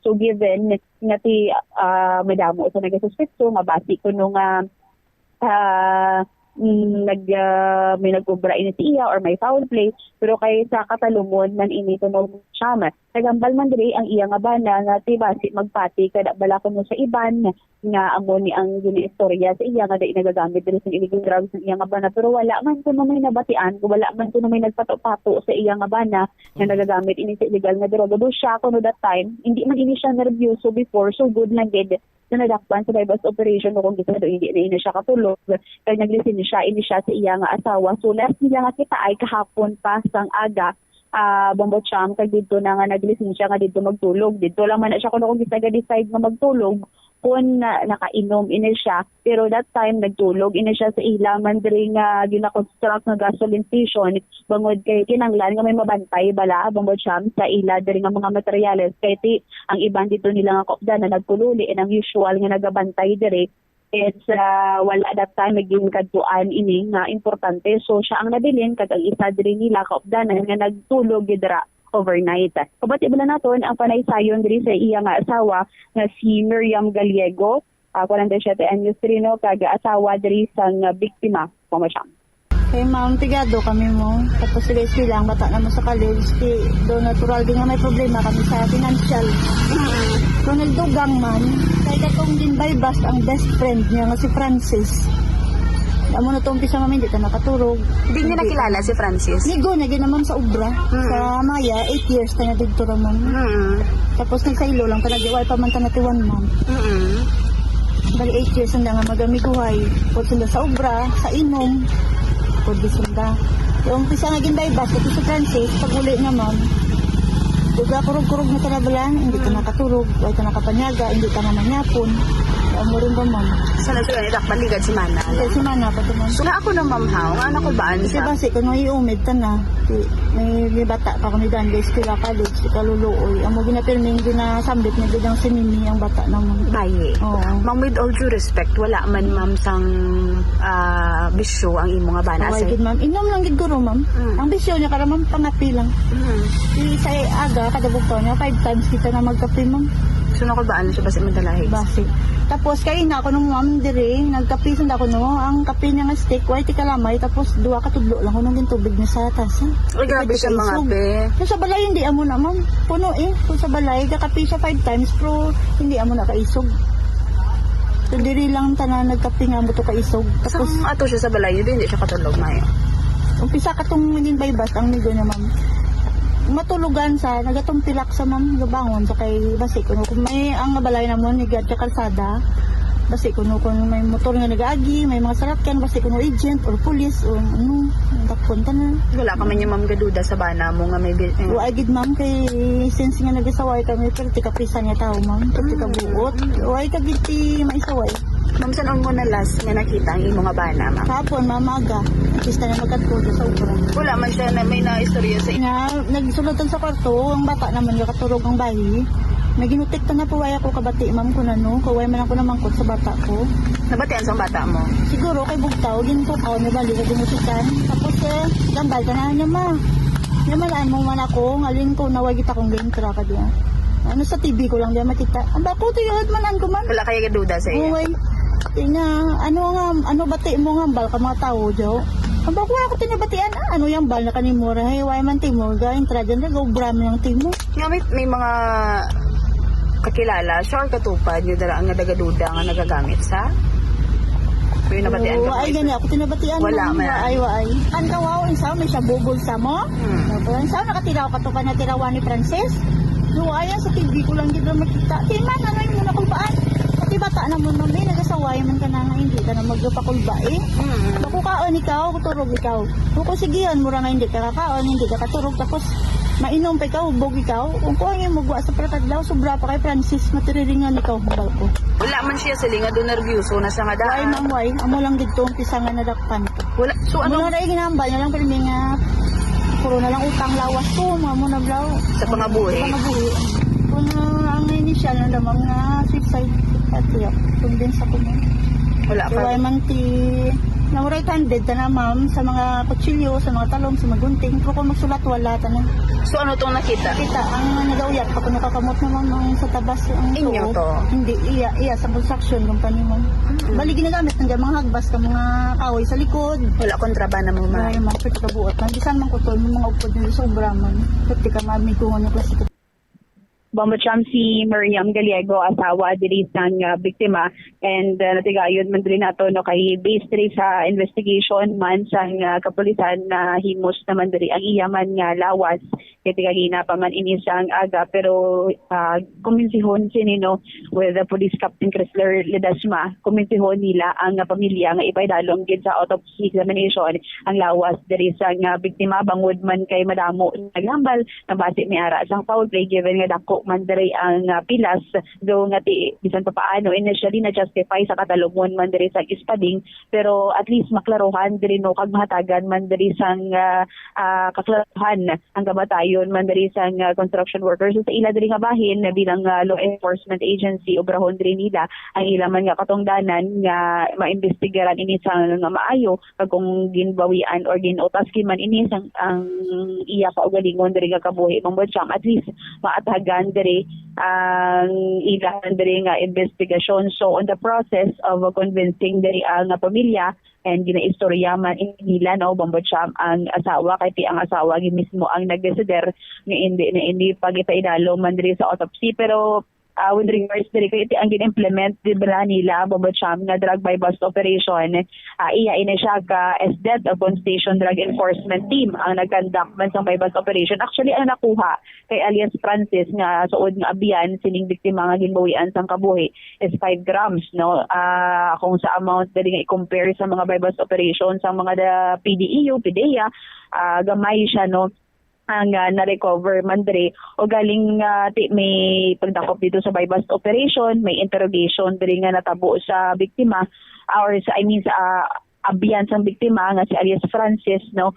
Wala man nagwa ang pangalan diri kuno ni alias Marvin, wala sa monitoring kay tingin pasikto sang pulis diri ang iyang asawa ti ano man nagagamit ti kung in kaso por kaso nagagamit kung gisa basi wala man ni nakabalog iyang asawa, pero case diri sa ilaman nga investigation after that by bust operation wala ano sa ilang nga monitoring ining biktima nga si alias Marvin Bombacham. Ipabati bala naton ang ato ng interview kay Police Captain Chrysler Ledesma, ang hepe ng Alimanjan Municipal Police Station. Subong natapos na ang crime scene processing sa aton nga SOCO team, no, kag na turnover naman sa aton investigator ang ibang mga information kag ang mga pieces of evidence nga nakuha nila, so dalon na siya sang sang SOCO para ipag-process pagid nila, ma'am, no. So magahulat kita sang mga result sang after nga nakandakan nila sang process ang or nagkandak sila sa crime scene processing kag investigation regarding sa natabong insidente. So naton hulaton naton, no. But then, ma'am, ma-request kita sa pamilya nga mag pakandakan sang autopsy, no, autopsy ang bangkay sang biktima kay para nga dugang sa aton nga investigation. Oo, pero prior to this, sir, ang pamilya or ang iya-asawa mismo nagambal, hindi niya na gusto nga ipa-autopsy. Makasulod ka mo di, sir, as law enforcement agency na inyoon nga ipaidalam siya sa autopsy examination. Yes, ma'am, no, i-try namon nga i-convince, no, ang asawa niya mismo kag ang family nga pa-undergo sa autopsy para man nga makasabat dugang sa mga haka-haka, no, kay damo gambal nga may nagpatay sa iya or damo manambal nga nag-suicide, damo gambal nga nagpatay. So para ma-answer kag maano naton, ma'am, ang part sa aton investigation ang pagkatigayon kang autopsy sa bangkay mismo sa biktima. Okay, pero sa pagtanaw diri naton, sir, sa plastada kagina sa inyong investigation kag pagkasapo sang iya diri nga lawas, ano ang initial nga investigation naton, sir? Is there any foul play sa natabo, sir? So lantaw naton, ma'am, no, kay ginlantaw naton halos tanan nga gulo. Kung lantaw naton ang background sang biktima, wala ni siya sang kaaway or kontra or mismo sa ilang nga barangay, no. Wala man siya na record nga mga involved siya or iba nga taho nga nagakontra sa iya, no. So wala man na siya record sa barangay kag sa aton police station wala siya sang record nga may kontra or ginreklamo siya or tanan nagreklamo. Kag during sang pag-imbestigar sa aton investigador nga upod na ko to nga ang mismo ang bata nga upod siya sa trabaho adlaw-adlaw, which is nga arada sa gina-construct gasoline station nga ilagin na part sa ginatag sa atong impormasyon nga wala man na kontra ang iyang tatay kay upod man sila adlaw-adlaw go brato. So ang mga uputanan na sa trabaho gambal nga mabuot man siya nga tao na. Sir, may nagahambal mga kaupdanan niya and at the same time niya asawa nga tungod sa kakulba nga nadakpan sa bypass operation ng iya diri nga amigo. Kamusta ang monitoring with that, sir, sa amo na nga bahin? So ang iya nga friend nga si Francis, no, amo na pirmi ang upod-upod niya kay kagi man siya updanay kay liburer man siya si alias Francis nga nadakpan naton last week during drug bypass operation. Kay upod na sila pirmi nagalagaw-lagaw nagasakay sa motor mismo ni Francis kag nagainom-inom sa ilabalay. So wala po kita, no, wala na muna monitor ni nga si ang biktima nga si alias Marvin nga may under sa badak record. Bombo Champi Captain Chrysler Ledesma. Si Bombo Champi Police Captain Chrysler Ledesma ang hepe diri sa Alimbajan Municipal Police Station, and may nakita dito no nga may nakuha diri nga CCTV footage man ang police. Pero kay undergo pa ni sa investigation, hindi pa rin nila ma-release so far, no, Bombo Champ. Nakita dito, no, sa CCTV camera nga naglibot ini siya kung diin ang tudlo nga nag-agi, nagpangalihid ini ang biktima. Dito nakita, pero wala nakita kung diin ini siya or nakita yung entirely ko, no, dari ang natabo. Actually, kung makita dari naton sa video dari naton naging kuha, may kawayan ina siya, Bombo Champ, nga posible dira nagpungko ang gilatungtungan bala sa mga construction kung mag-ubra ini sila. Tambala? Kung tawgon? Tambala. Oo, yes. Dudara pa sila nag-order pa ini siya kung nagpungko. Try halin dira ang dugo, Bombo Champ. Tapos ang distance niya ini sa duta is do isa ka metro ini siya ang kataason. And then dito pa ini siya nagpungko kahit ang balde sa mga kaupdanan niya ang ispading do diri nakabutang sa may bintana. Nga ginaubra pa man, Bombo Champ, posible basi diri ini siya nga nagpungko kag danagdag dito ang iya man nga lawas amon nga do wala na gyud sa iya nga kamot diri bala nga ispading sa pagkasapo diri sa nga biktima. So dito ginagsugod, no, sa amon ni ginapatihan sa iya mga kaupdanan, kay few of them ginaistorya niya nga nagambal na kulbaan siya kuno nga basi siya naman ang maulamid pero kay sa iya nga bahin actually may bilas ini siya na pulis bangod siyam kung magbayad ini kuno siya sang nabili niya nga utang dito sa uton sa gingkwaan sang laptop kuno mapaupod siya sa iya bilas nga pulis kay basi kuno kung ano ang matabo diri sa iya doon nagalirod-liro ng iyang nga paminsaron nga basi mo ulamid siya sa gintakpa sa nadakop diri nga abya niya sa bypass operation. So amo ni ang plano niya kumabayad siya kuno kuntani mo pero kay amo na to ang natabo sa iya ay nagapadi diri iya nga himata kaupdanan sa obra nga bangod man diri sa nervyos kag kulba bambocham. All right. Now, may pilalang ko ka mga palamangkutanon. Ginapatihan sang asawa mismo nga ini ang iya sini nga bana ang naghahikog. Oho. All right. Exactly, so paano kay kung maghikog ka gamit ang granting for the sake of discussion talom-talom nga anong term ganito tawag nila? Spading. Spading. Ano gapungko kabe o gatindog ka spading ni abiya mo na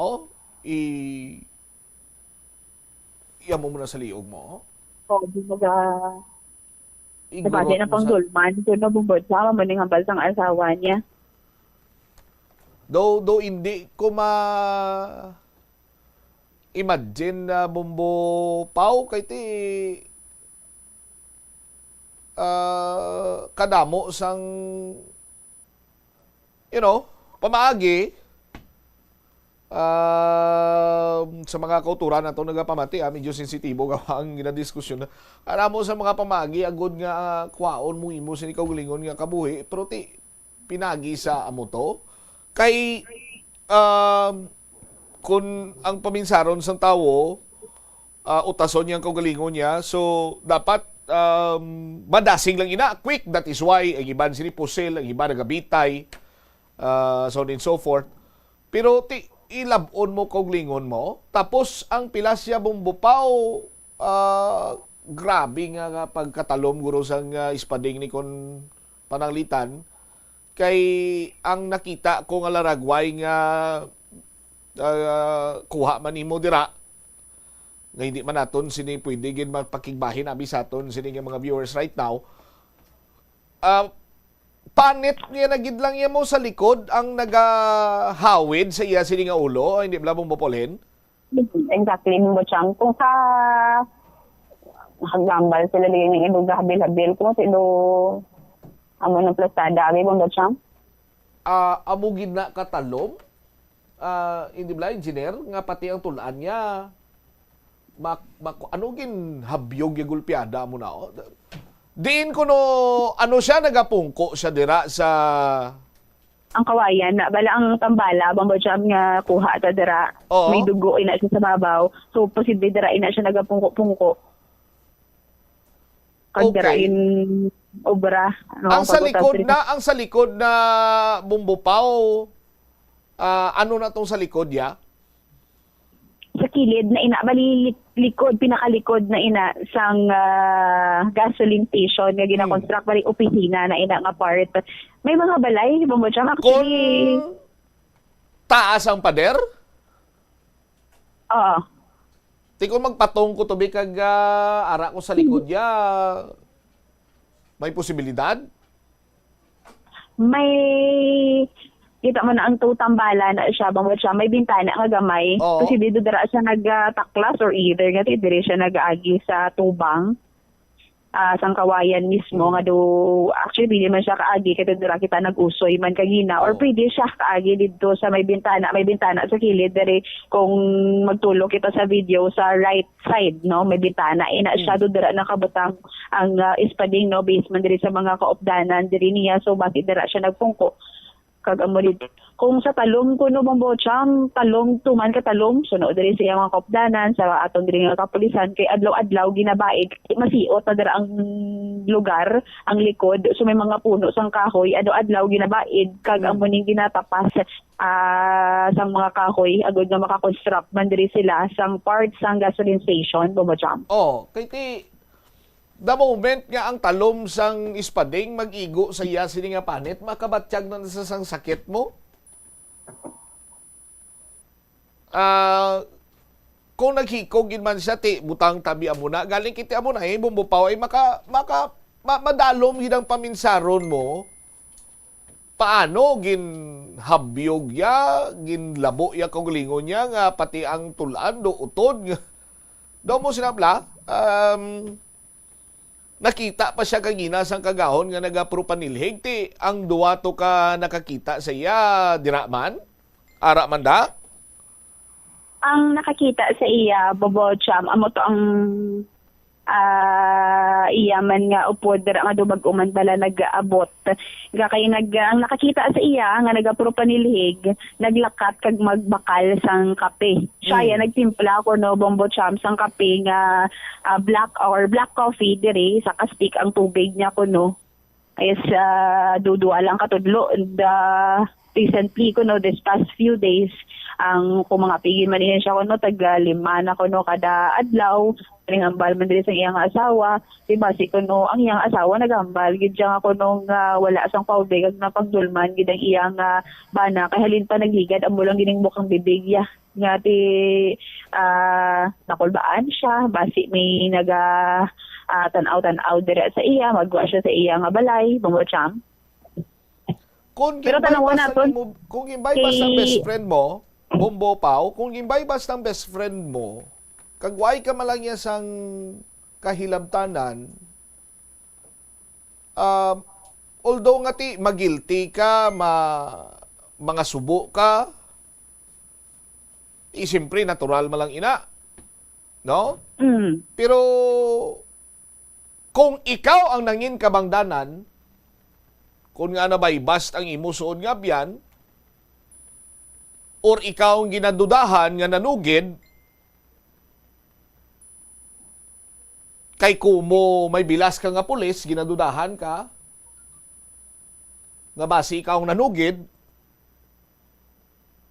ti basi kung wala lang maminsunar bala ni Marvin, nga may nagapahog na sa iya nga ikaw ginang kabangdanan kung ana bay basto patyon ginamon mamamos na siya pahog Bombocham bitri sa iya asawa wala man kuno dugi na pamangkot ti ganing iya asawa nga diba si may amo na may nagahambal kuno diri sa iya di wala man kuno may nagapato-pato diri kuno actually by the way Bombocham kahapon nga adlaw nakabisita pa ini siya sa custodial facility sa Alimodian Municipal Police Station ginbisita diri niya ang iya nga abyan. And then,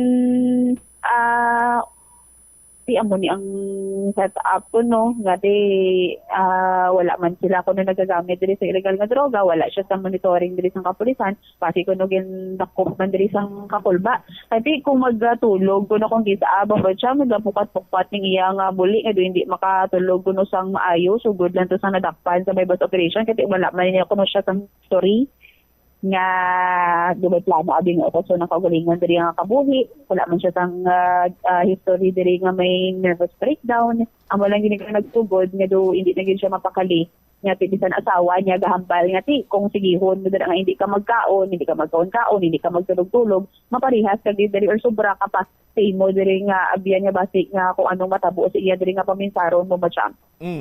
Okay. But then, kung amo gid man ini, ang ato na lang sina diri Bombopolin, i-convince gid sa kapulisan nga dapat may autopsy examination.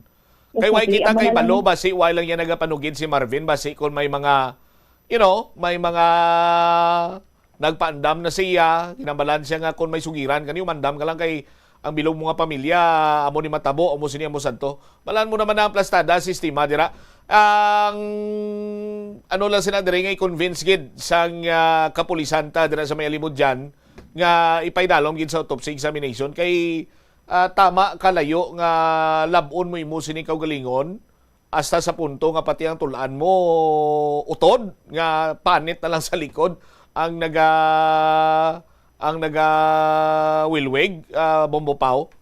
Oo. Although they respect mo the decisions ng pamilya, ang kapulisan din natin. Pero sunod rin kay Police Captain Ledesma, obrahan nila ilang katungdanan, agad nga maatagan din sa kaklaruhan, kaya ipaidalon gid sa autopsy examination din Bombo Cham, ang lawas din sa biktima. Kag dapat tanan nga tawo kag ang ara dito sang before pa man matabo ni siya ay konsidera ay kabigon nga person of interest kag usisaon kag imbestigaran mayo sa kapulisan na. All right. Ini si Bombo Pauline Binitagyo Pag-Ioran. This is Bombo Radio Philippines, the number one and the most trusted source of news and information. Basta Radio, Bombo. Salamat gid Bombo Pauline Pilyora, no, sa imo siniyang follow-up report, no?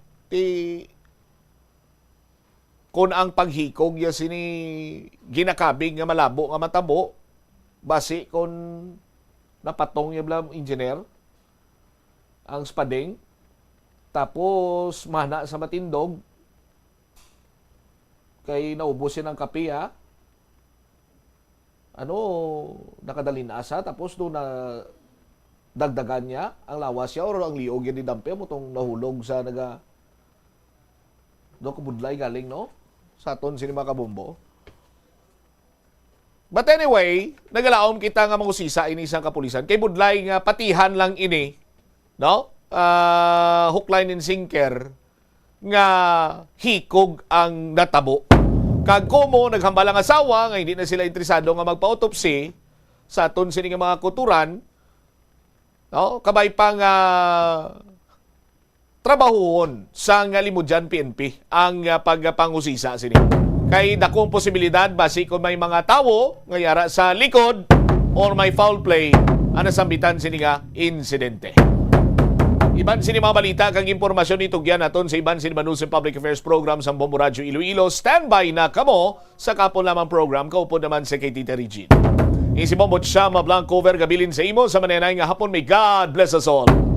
This is Bombo Radio Philippines, the number one and most trusted source of news and information. Basta Radio Bombo! Yari ang mga simple nga pagi agon makakinot sang tubig. Magpamunyag lang sang tanom kon ginakinahanglan kag nagakadapat. Magtala na sang adlaw kag oras sang pagpamunyag sa mga tanom kag sundon ini. Bunyagan sa makaisa lang ang mga tanom sa sinang adlaw. Antes maglas 9 sa aga ang mas nagakabagay nga oras sa pagpamunyag agod nga mas makapanalupsop ini sa mga gamot kag mangin available sa bilog nga adlaw. Nagasala ka bala sa imo nga tulunan kag daw hindi ka makahibalo kung ano ang imo nga unahon? Kung magtuon ikaw, siguraduhang anay nga nakakaon ikaw sang maayo, agud nga maka-function ang imo nga utok. Kung gusto mo ang snacks, siguraduhan man nga na-preparar na ini antes pa man ang imo study time. Bangod basi, mawili ikaw sa pagkuti sang imo nga pagkaon kag ma-distract ikaw sa imo nga tulunan. Siguraduhan man nga tapos na ang imo nga olobrahon sa sulod sang balay para nga makalikaw sa interruption kag para sigurado naman nga maka-relax ikaw kung matapos mo na ang pag-review. Ini nga pahanumdom ang ginadulong sa imo sang the number one and most trusted radio network in the country, Bombo Radio Philippines. Basta Radio Bombo! Yari ang mga household level fire safety measures nga dapat tandaan agud makalikaw sa sunog sa balay. Hindi magbutang o kung magtipon sang flammable substance o kung chemical nga makatugas ang sunog sa kusina o kung sa sulod sang balay. Ipalayo man sa mga kabataan ang pospro kag lighters. Patya ang kalayo kag baga matapos ang pagluto sa kusina. Siguraduhon nga wala nagasungaw kag pirmi limpyuhan ang mga kerosene kag gas stoves. Tandaan, ang paglikaw sa sunog sa sulod sang balay, responsibilidad sang bilog nga pamilya. Ang kalibutan ginakabugusan sang 71% sang tubig o kun kadagatan. Kag ang kadagatan nagabulig sa pagtugas sang tubig nga aton mainom kag hangin nga aton ginahaklo. Gani, aton halungan kag imentenar ang malimpyo nga ginaagyan sang tubig kag mga kadagatan. Sa masunod nga mga pamaagi. Magpartisipar sa mga organisasyon o clean up events. Likawan ang paghaboy sa mga basura kung sa diin lang. Buhinan ang paggamit sa mga single-use plastic, hindi pag-i-flush o kung ihulog sa mga lababo ang mga basura sa panimalay, kaangay sang plastic straw, auto fluids, kag mga grasa. kadagatan proteksyonan kag limpyuhan. Ini nga pahanumdom ang ginadulong sa imo sang the number one and most trusted radio network in the country, Bombo Radio Philippines. Basta Radio! Bombo!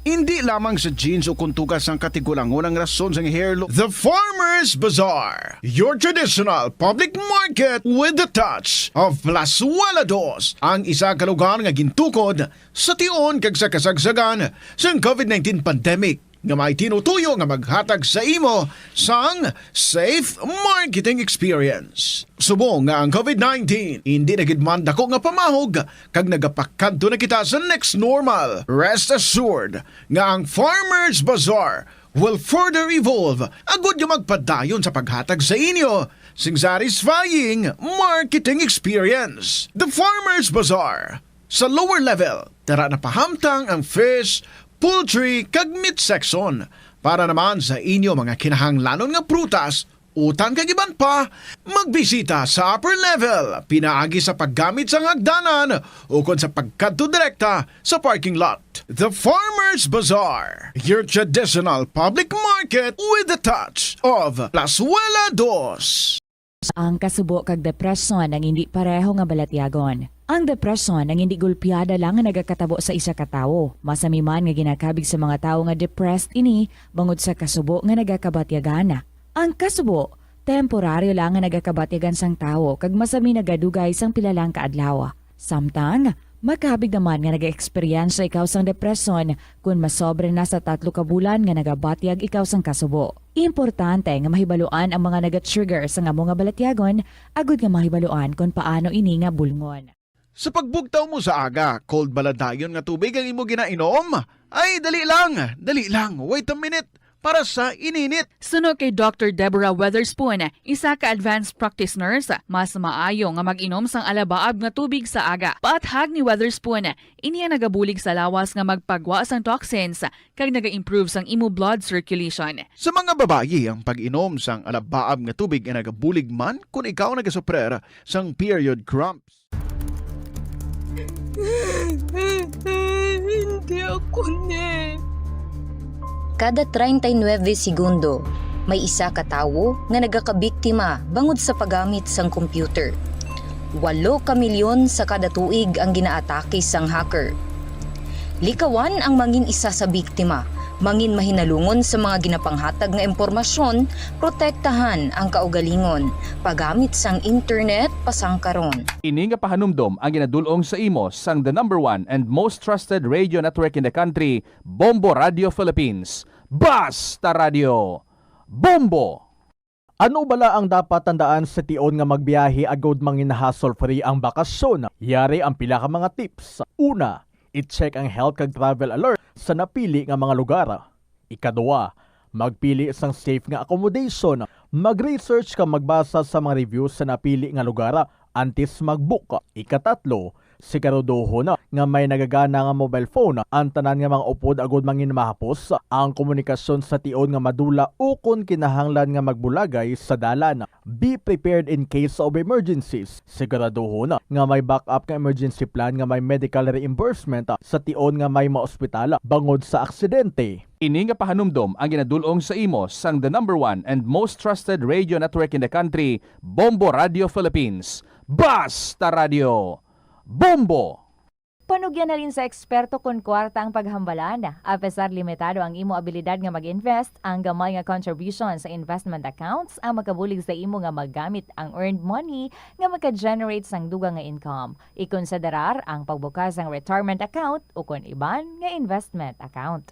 Ini nga pahanumdom ang ginadulong sa imo sang the number one and most trusted radio network in the country, Bombo Radio Philippines. Basta Radio!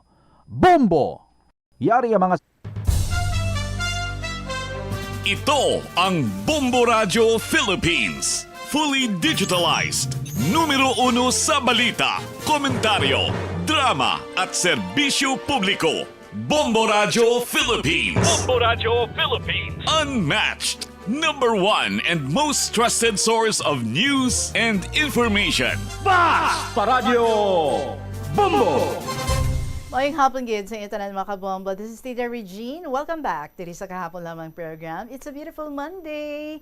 Sing beautiful ninyo because you are there and you are keeping me company. So salamat gid. Welcome diri sa kahapon lamang program and syempre umpisa na naman kita pangita sa aton nga mga winner para sa sininga semana. It is already the last week for the month of February.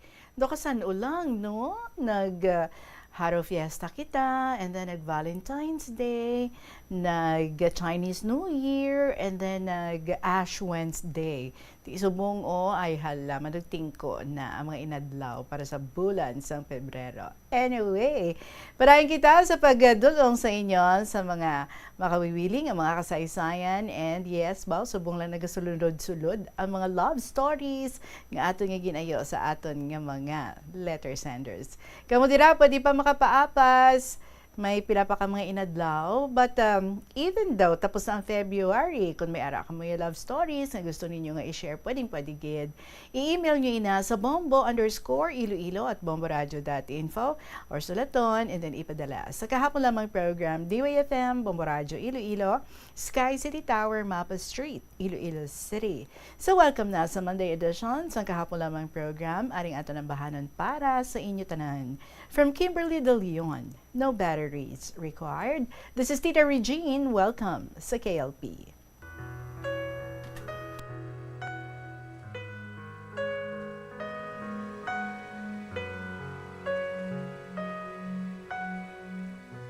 It's in the way that I'm wired. Maybe I'm just built this way. Maybe I'm just built this way. Should have come with a sign, fragile without warranty, caution, but it's just like me. It's my factory defect. Sorry if I easily break, there's not much tension I can take. Ooh, it's the flaw in my design.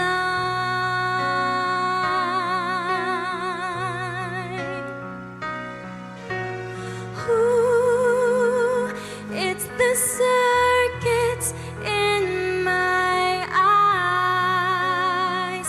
It's automatic, it just cries with no batteries required.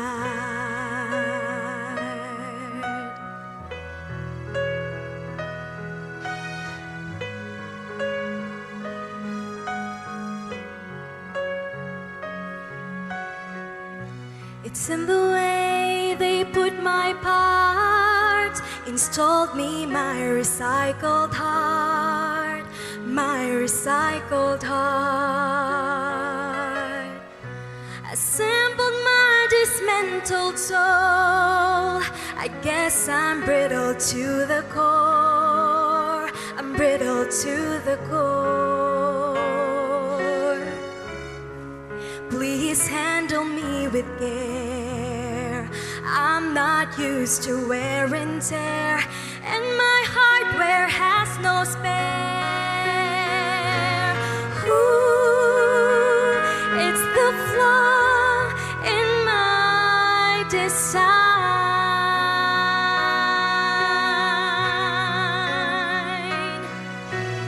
Ooh, it's the circuits in my eyes.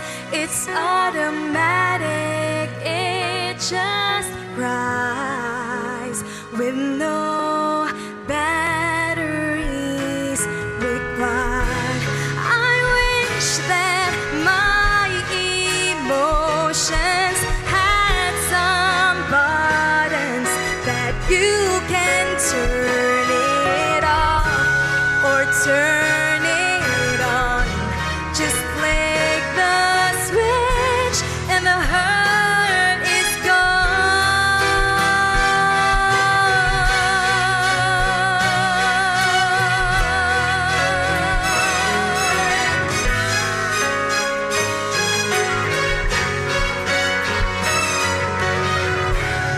fixed by factory defect.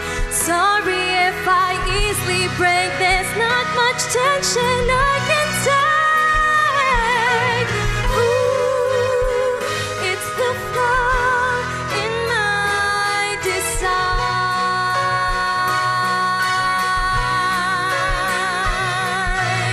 Ooh, it's the circuits in my eyes. It's automatic, it just flies with no batteries required.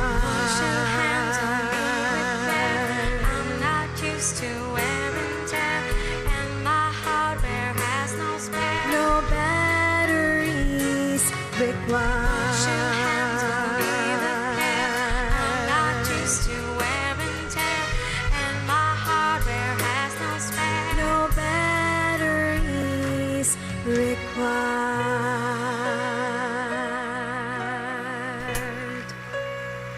Beautiful song, No Batteries Required, Kimberly De Leon. Alas 2:21 aton nga oras. Sige, mag-enjoy na kita sa mga istorya ang gina-share diri sa aton unahon ta. Ining sulat, nagikan kay Lina, sang 4th District. Dear Inday Regine.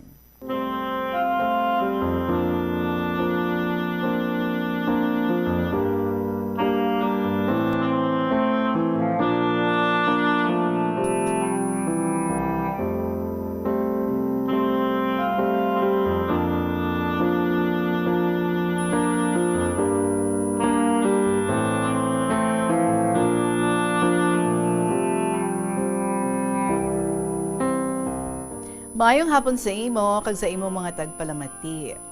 Ako nagabantay gid sang imo nga programa kasi hapon. Tawaga lang ako kay Lina. Nagsulat man ako sa akon nga love story. Suguran ko ang akon nga kahapon lamang. Bulan sadto sang Mayo, nagbakasyon kami nga tatlo sa Gimaras, tig Sarguelas gid sadto kag tig Lulumboy. Ay, miss ko ang Lumboy. Isa sa to kaadlaw, ginhagad kami nila nga maligo sa isa ka beach. Upod na si P nga naluyag na siya sa akon. Sang hapon sina, nag-abot si Zards. Ginsugiran siya sa ngitiya nga may dalaga kuno sila nga bisita. Nagsabat siya nga didto siya makadto sa namatyan kay damo didto mga dalaga. Sa masunod nga gabi, nagkadto siya sa balay nga nadayunan namon. Nagsiling si Zards nga, pwede ako makapangilala sang inyong nga bisita? Siling sang tiya niya, pwede man. Sang gabi sadto, ang duha ko kaupod, ara sila, nagapungko sa masanag nga lugar. Ako iya, ara sa madulom-dulom nga lugar, kay ang suga sadto, kingki pa, ginasangat pa sa may haligi. Te, ako, nagapungko sa idalom sang suga nga ara sa haligi, kag nagapangurumbot sang patadyong. Siling niya sa iya tiya, sinuna ang malam nga nagapangtakdong sang patadyong. Siling sang tiya niya, dalaga na. So ginkadtuan niya ako kag magsiling. Pwede ako makapangilala? Siling ko, pwede man. Tapos sambal niya, pwede makapangamusta? Siling ko, sugid ka lang sa ngalan mo, kay mabaho ang kamot ko sang balanyos. Kay nahilanat ako sadto Tita Regine. So siling niya, wala kaso mga musta lang ko. Ti, gindawat ko na lang ang kamot ko eh. Dason nga aga, may sulat ang tiya niya, nga ginhatag sa akon nga halin sa kay Zards. May unod nga picture ang sulat. Ginimutaran ko sang maayo, kag sang gabi, wala ako iya magtulok sa iya. Kagwapo sang iya nga picture. Ang obra ni Zards, gasakay ni siya sa fishing boat. Sa nagakadto na siya sa balay, kung makadungka na sila, nagadiretso gina siya sa hamon. May dalagid na siya nga mga isda, dalagko pa na. Ti ginalasa na ni nanay, kag ginapanghatag ko na sa mga kasilingan namon. Tigamuno na sila nga, nagabot naman ang amigo mo, makatilaw naman kami ni isang dalagko nga isda. Tita Regine, naglakat ako sa Manila, kag wala ako makalisensya sa iya. Ang utod kuraan ang malakat sadto, ugaling kay may importante nga kadtuan. Kag ang utod ko ang kinahanglan gid. Sang pagkadto niya sa balay, ginsingganan man siya ni nanay nga nagpa-Manila ako, ning si Sards. Pero may ginbilin man ako nga sulat sa iya, kag may address ako. Ang ginsakyan ko nga barko, amo adto ang Don Juan, kayot lang tumasunog. Nagkinarangkara ng mga tawo. Siling ko sa kaugalingon ko nga, hindi na kami sinini nanay magkita ay. Makita ko gid nga ang hangin nga nagalupad may kalayo. Mga 5 minutes siguro, nagdeklarar man nga napalong ang kalayo. Dayon, nagsulat man siya sa akon. Abaw, akig man siya, kag nagpanuknaon sa akon. Di nagrason man ako sa iya, nga siling ko, nga utod ko sadto ang malakatan ni ugaling kay may importante gid, kag kinahanglan gid ang presensya niya. Kay may ticket na siya nga nagawad, ti ako na lang ang nagsakay sang iya ticket. In the Regine, ang isa ko ka nagapangaluyag man sa akon, nakahibalo nga adto ako sa Manila. Ginpangita niya ako. Nagkadto siya sa bagong baryo, kag nagkitaay kami. Ang tawo nga ini, tawgon talang kay Diyos, kay tagagimras man siya. So amusad to, sang nahibalaan niya, nga permi na ini nagapamasyal sa akon, sa nahibalaan na ni Zards, nga permi na si Diyos nagakadto sa akon, nagsulat siya, nga mapauli ako, kay mapakasal na lang kami. Abi mo, Inday Regine, do naglibog man ang ulo ko kung sinusin ni sa ila ang pilion ko. Abaw, ginabasi-basi ko nga kung sa hitsura, si Zards gwapo, kag responsable. Kay si Diyos, may obraman, nagasakay man siya sa fishing boat sa Manila. Si Zards siya, diri lang sa Iloilo. Sa nahibala ni Diyos nga si Zards ang ginpili ko, nagtulo ang luha niya. Nagambal siya nga kung hindi ako malipayon sa luyo ni Zards, handa siya liwat nga kami naman. Nagsiling ako sa iya, wala ka na sang labot sa amon kabuhi.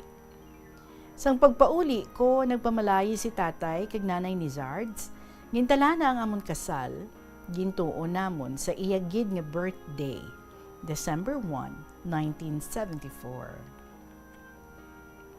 Inday, dire ko na lang idulog ang akong nga sulat. Tawagan lang ako sa Kaylina, sang 4th District. Palihog basa sa adlaw Lunes o kung Biyernes, hindi lang kung Miyerkules, kaya may prayer meeting kami. Kag Inday, pasensya na sang agi ko, so ikaw na lang bahala dire. Magaedad na ako sang 72 years old sa sini nga Abril. So God bless you, ang imong tagpalamati, Lina, sang 4th District.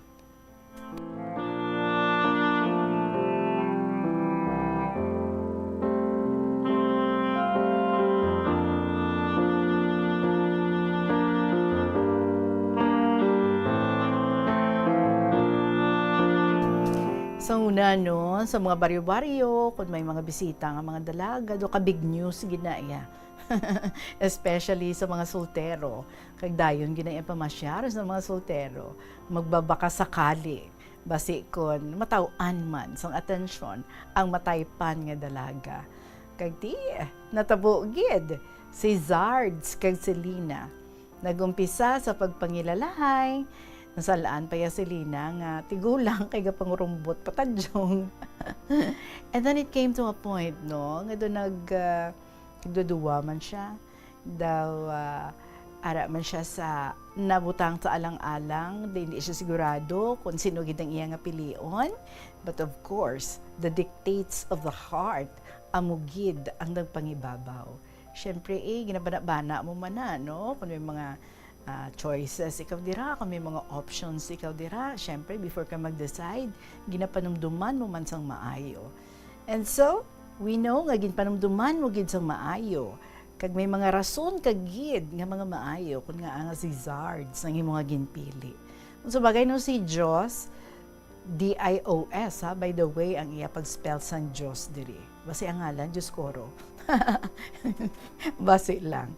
Anyway, Si Joshua dito sa fishing vessel mo sa tuod, pero dito siya sa Manila. So that means kung si Joshua apilion, meaning dito na gid siya. Marelocate gid siya dito na siya sa Manila mga buhi. Or as kung diri si Zards, diri sa iya nga lugar. Siguro nakabulig pa gid no ang ina nga factor kun nga ang si Zards ang iya nga naging choice. But anyway, the fact nga ka mo gid nagdayon-nayon until now, you're still together. That means it's true love. 30 minutes after 2 o'clock, salamat yid sa imong love story nga share diri, Lina, sang 4th District. Sa ato nga pagbalik, may love story man, si Miss G, ang ato nga birthday girl. Happy birthday today sa imo, Miss G. Pag-usahan tang imong sulat. Sa pagbalik, isang kahapon lamang program, kaupod si Tita Regine. Ginadubilian ang illegal nga droga. Makamamatay. Ang nagagamit sang shabu posible mapatay tungod sa cardiac arrest o kung hindi gani tungod sa drug overdose. Makaguba sang lawas. Makadulot ini sang pagkaguba sang kidney o kung pag-angkon sang hepatitis. Posible man nga malatnan sang acquired immune deficiency syndrome o kung AIDS. Maglikaw sa illegal nga droga para sa matawhay kag malinong nga komunidad kag pamilya. Yari ang mga simple nga paagi agon makakinot sang tubig. Kaayo. Balik kita, 2:31 ato nga oras. So, ano na kita sa sulat rin ni Miss G. Dear Tita Regine.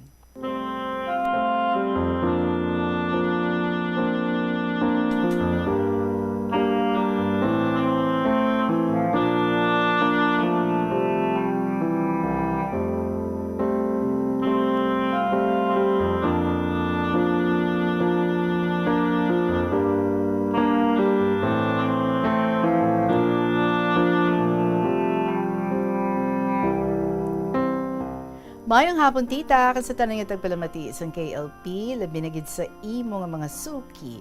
Wow, long time no right. Haha. Well, I'm back. Nagkalit lang kay sako si Iyay, ikapila na ni man, 78, oy last time 78 man to. Napangot ka na sa 78. Ang share ko today, tita, ang about sa proposal. Ni Mr. D. Love life tanay kadali. It happened last year sa December. Actually, wala ako nag-expect. Kay wala siya gani kabalo sang size sang finger ko. Abi mo, ano ginubra niya, tita? Ginbanta-banta niya lang ang size sang ginuyata niya kamot ko. Tanda gid siya. Mayo kay nag-igo man. Bale, ang nag-sponsor sa engagement ring, tita, ang magulang niya nga ara sa abroad. Gindala niya sa nagpauli siya diri. Ulian ko patani kung pila ang bili kaso hindi na daw. Haha. Tapos siling ko kay Mr. D, iprenda ko ni Char. Balitita, amon ni ang natabo ho. Sunday atong adlaw, kag ang tuyo ko lang gidjatani, mabisita sa father niya nga nagtaliwan. Wala gid ko ta idea nga same day siya propose. Tapos ang bouquet nga flowers na ginhatag niya, siya pa ang nagpulaw obra, kaupod mga hinablos niya. Kag nami man, na-appreciate ko. Gimpang kontsaba niya, mayo mga supportive man sila, pati iba niya nga family. Kay balaan niya nga mas preferred ko ang artificial flowers kaysa fresh. Haha. Weird, pero tuod na tita. Hay, importante fresh ang flower down there. Katunto sa imo, charing lang. So balik sa pag-propose niya tita, so muna to, pag-abot ko, nagkaon kami, then istorya-istorya sa mga utod, kag hinablos niya.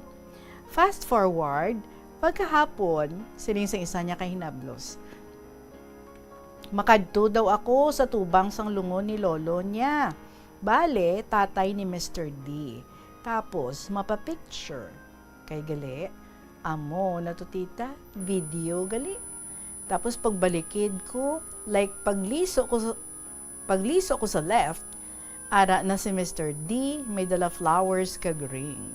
Tinakibot ko hambal ko, hoy, seryoso? Tapos, amo na to tita, nag-ask na siya, nga siling niya, will you marry me? Nag-joke pa ko, siling ko, sigurado ka na? Ha, before nag-yes. Tinalipat pa ko kung right or left nga finger, then amo na to tita. Nakilig dayon mga family kag relatives niya nga ato dito. Sudugan ko lang tita, feeling ko.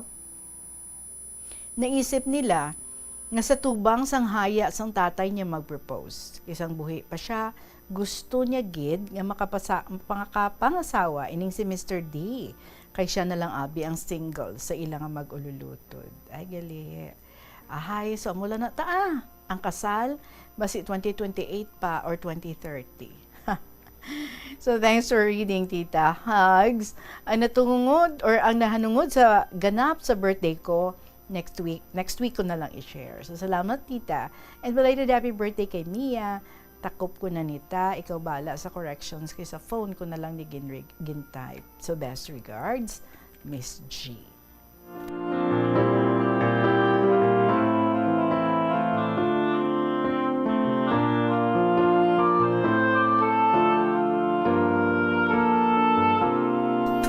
We're very happy para sa imo, Miss G. Wow, finally, ha? Nadakpan ka gidman. Sige manghibati na lang kita sinisang mahabang dulang. Congratulations! Kaba, it's gonna be soon. Do kalayo pa na isang 2028 or 2030. Basi balakon, magpuluti na ang mata ni Mr. D. Anyway, so muna engaged ka na, so may fiancé ka na. Congratulations gid sa imo, and I'm sure very happy ka gid kay ti na guest ka na. So sure ka na. Once again, happy birthday today sa imo, Miss G, and salamat nga ti nakadumdum ka naman nga mag-share diri sa KLP. 36 minutes after 2 o'clock, magapanumbalik kita with more stories para sa inyo. Sa gihapon, this is KLP. Kaupo ninyo si Tita Regine. Wala sang adlaw nga ginapili ang mga aksidente. Gani ari ang mga tips nga dapat tandaan sa tion nga nagamaneho. Una, regular nga i-check ang kondisyon sa salakyan, lakip diri ang tire pressure, bastante nga oil kag brake fluid, kag ang side mirror ang dapat nga yara sa insakto nga anggulo. Siguraduhon nga hugot pa ang mga breakers kag matinlo ang air filter. Ikaduha, mag-seatbelt apisar malapit lang ang kaduan. Ikatatlo, mag-signal sa tion nga nagaliko. I-on ang signal light kung ikaw ang yara sa ginabanta 300 katapaka halin sa imo likuan. Ini nga pahanumdom ang ginadulong sa imo sang the number 1 and most trusted radio network in the country, Bombo Radio Philippines. Basta Radio! Bombo! Plus Wala di Iloilo. Billboard of Activities for February 22 to 28, 2026. Songs that are largely from the past millennium will once again rule the Plaza Mayor kaupo ng Retro Band sa Pebrero 28, Sabado, sa concert at the Plaza, kicking off alas 6 ng gabi. Sa tion sa musical show, napulo ka mga matahom nga Plazwala di Iloilo, Valentine's Edition mugs kag madamo pa nga iban ang igaparapol sa mga suki sa Plazwala di Iloilo. Sa March 1, Domingo, ginaagdang tanan nga mangin kabahin sa Eucharistic Celebration nga pagahiwaton sa El Puente or the Bridge sa mga adlaw, alas 11 sang aga. Sa tion sang Holy Mass, ipangamuyo naton sa Ginoo nga padayon niya nga tandugo ng kasing-kasing sa mga tao nga involved sa anomalous flood control projects nga pamatian ng panawagan angot sa restitution. Plus Wala di Iloilo, we remain to be one with you in the common hope for a better community and a progressive country in 2026. Prutas kag utan. Dapat nga regular ang paghugas ng kamot nga may habon sa sulod sang 20 segundos bag-o kag pagkatapos mag-uyat sang anuman nga butang. Hugasan sa maayo mga prutas kag utan gamit ang tubig bago ini kaunon o kuni simpon sa ginaluto nga pagkain. Balik na kita diri sa KLP. Before natin basahan ang sulat ni Student Mom of Lambunaw, ginatamyaw ta kay gusto gigi magpatamyaw kay nagapamati ikuno everyday diri sa KLP. Lynn Gregorios, Dailin Abancio, Shane Gamilong, Reynaldo Gregorios, and Florine Villagracia. Buong isa sa ila, taga Nara, Palawan pa. Dira ini sila, no? The rest, dira sa may Alagisok, Guimaras. So, mayong hapon, salamat gid sa always ng pagpamati. So, here we go with the story of Student Mom of Lambunaw. Dear Tita Regine.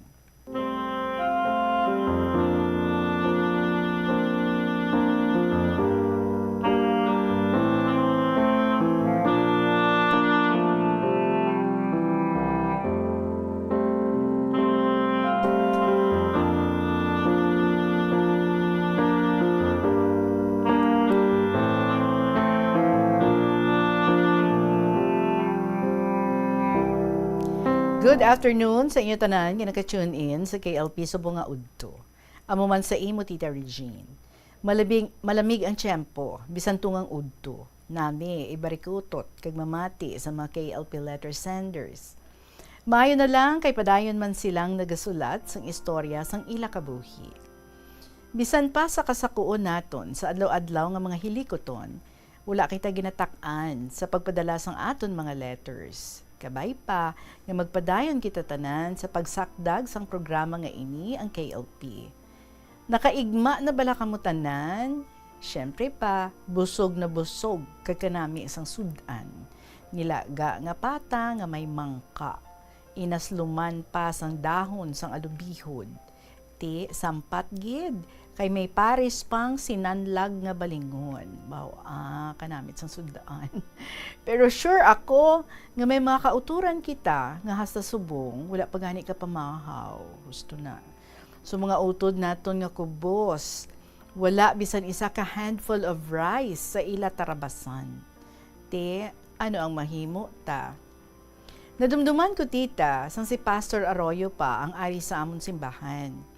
Ginambalan niya kami, nga kuntani, sa amon pagtigang, magtigana kami, sang isa kahakop nga bugas, para ipain sa mga kubos namong kaupdanan. Kada Sunday, ginadala namon ang natipon nga bugas sa pagsimba, agud matipon, kag mahatag sa amon mga kubos nga miyembro. Gani, bisan kubos man kami, ginasituit namon, nga may naputos kami nga bugas para sa iban. Most members of our church are also poor. Mga manugbaligya sang utan sa merkado, simpleng empleyado sang gobyerno, nagabaligya luto nga sudan o iban pa nga bagay nga maginansyahan. Pero, tama ka generous na sa ilang kaimulon, nalipay gid mag-share sang ila pinangabudlayan sa iban. Ang 2 Corinthians chapter 8 verse 2 nagasiling, in the midst of a very severe trial, their overflowing joy and their extreme poverty welled up in rich generosity. Naka-experience man bala kamo sa ginatawag nga sacrificial giving, nga kun kaisa, ang sentimo sa aton kahita o bulsa, ginahatag pa naton sa nagapakilimos. Nga hindi naton suguran halin subong ang ginatawag nga handful of rice. To set aside a handful of rice every time we prepare our meals and give to the poor. This kind of giving is a privilege because we have even beyond our ability. We are only stewards of God's resources, and giving is a way to share our trust in Him. Sa amon family tita, gina-develop na namon ang giving habit sa amon kabataan by sharing whatever we have, whether food, money, or material things. Kanami ang outcome. Hindi dalok ang mga kabataan. Maalwan sanda kag may pag-ulikid sa mga nagakinahanglan. We have a very generous God, so let us all repeat our Father's generosity by giving generously out of what we have. Ikaw, Mika, saan ka pa naka-experience ng kalipay? Kay gin-share mo sa iban ang ara sa imo. Wala pa, dugay na, o bag-o lang. Try this habit of giving, and I am sure you will be more blessed by our Father in Heaven. Close ko na this letter. Tani, nakahatag ako sa isa ka inspirasyon sa mga nagapamati subong sa KLP. Long live this program. Bye and God bless. Sincerely, Student Mom of Nambuno.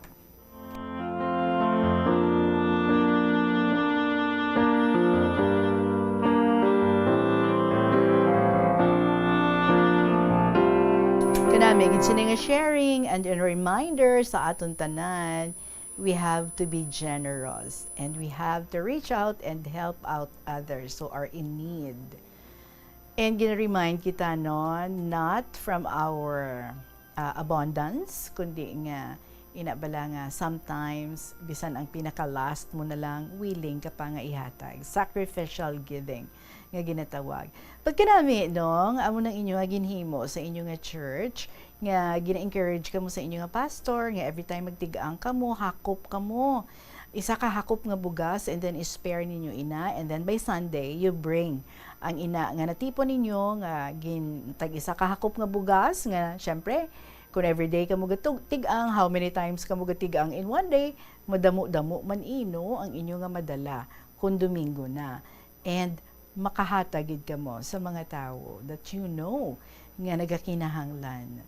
That's a beautiful reminder to all of us, and especially now nga ara na kita sa Lenten season, ang gina-remind sa aton about Lenten is be prayerful, tapos about fasting and alms giving. Salamat gid sa ini nga reminder mo sa amon. Beautiful man ang imo nga gintudlo sa imo nga mga kabataan, and they grow up very generous. That's why, no, sa imo ilabi na gid very generous ang imo nga mga kabataan. Oras naton, it's 2:46. Sige, diretsohan ta ang sulat ni Mansay sang Kaingin La Paz. Dearest Tita Regine,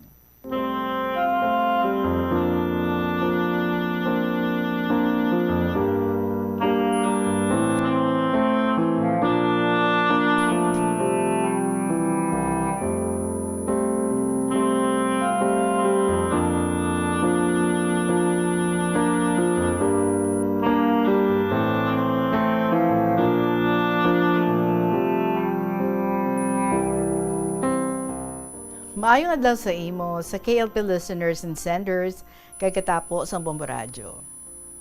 Sa imo hambal, nga masulat kami about sa amon love life, tungod bulan sa sa paghigugma, kag kung paano kami nagkatuluyan. So, ang istorya nga ini, about sa akon nga second husband, kung paano kami nagdayunay. Kaysang una ko nga bana, nasulat ko na sa imo, so ari Tita Regine. May tiyanggi ako sa atubang sang half-court sa among lugar.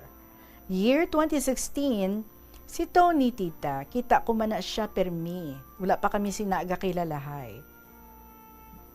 Gali, cousin siya sang umagad ko sa kay Gracia ko nga bata. Gipakilala nila niya ako, nga ako ang ugangan sang umagad ko. Kung nagainom-inom gani sila, ginasunlog-sunlog nila. Kaysang ulihi, ginpakilala sang umagad ko sa akon. Kagang hambal nila, nga maasawahay na lang kuno kami, kay pareho kami nga balo. Si Tony, patay na ang asawa. Kag may isa ka lalaki nga bata, gaedad sang 35 years old, soltero gihapon. Boto man siya sa akon. Kung ginasunlog kuno nila si Tony, nagayuhom-yuhom, kag wala gasabat. Sa dalayon nga sunlog sa iya, te pormahan ta siling niya. Kung batunon ta. Tita Regine, si Tony, may obra, biyahe sa tricycle. Kag ako, may negosyo man, gani pareho lang, nga may pangitanaan kami. Kung aga, gakadto siya sa Tiangge, gapangape, kag magbakal pansit, kay favorite niya ina. Kung hapon, gabakal beer, kag mag-inom-inom sila sang abyan niya. Sa sunlog-sunlog, nagadevelop ang sunlog sa iya. Hasta nga nagapalabtik-labtik na iya istorya, may mabulig pa kuno sa akon, kung sa problema, kay ti may mahatag alawan sa agot ko. Abi mo Tita Regine, kung hubog siya, wala siya gatulog sa ilabalay, kundi makita ko siya sa idalom sa tricycle. Gani Tita Regine, naluoy ako sa iya, kay wala sa nagaatipan. Tungod maayo man siya, kag hindi man tunto, nagpamatod ako, nga batuno na lang siya, bisan wala kabalo ang kabataan. Amo to Tita Regine, didto na siya gatulog sa Tiangge. Pero ang amon mga kaingod, wala kabalo. Tungod gabiyahe siya, kaabot siya alas 9, kagagwa alauna. Hasta hindi matingala ang mga tao magwa kung kaagahon. Do Muslim na siya nga nagapamulos beach towel, hasta nga hindi siya makilala. Isa ka bes, way kabalo ang subang ko. Nagbakal sigarilyo, dira si Tony sa sulod. Hambal ko, may luck iduhol ko lang. Tungod wala siya kabalo nga ara si Tony. Sang ulihi, ang tanan nakabalo na. Ti, boto sila tanan. Naglisensya siya sa mga utod niya, kag sugot man sila. Abi mo, ang mga apo ko natingala, siling nila. Nga ngara na si Choy Tony gatinerhaw. Abi ko gabakalang pansit, gali, asawahay na kamo gali. Hambal pagid ka apo ko. Nga ngara dira si Choy Tony haw, asawahay ka mo? Nga nag-asawahay ka mo? Paano? Siling ko pamangkota si tiyoy mo. Nga tiyoy, sabat ni Tony. Si nanay mo gapanguhit abi mo. Ti ikaw nanay. Hambal ko, si tatay mo gapanguhit man. Ti, nag-asawahay ka mo dayon? Ti, oo So nakadlaw kami nga tatlo. Si Tony ang ginkilala sang ulihi ko nga mga apo, kay siya ang ila namatan nga lolo. Mamangkot ang mga abyan ko, nga ang nag-asawahay ka mo ni Tony. Sabat ko, hasta nga may mabayad sang utang ko. Ti, balaan na ni Tony. Siling ko, Gayohom lang siya. Subong, malipayon kami sa kabataan ko kag mga apo. Wala ako ginapabayaan, kag siya ang talos nga nangin tatay. Hasta na lang diri, kag more power sa imo, sa mga KLP lovers, sa mga senders, mga listeners, sila binasa Bombo Radio. God bless ang matinahuron. Mansay, sang kaingin La Paz.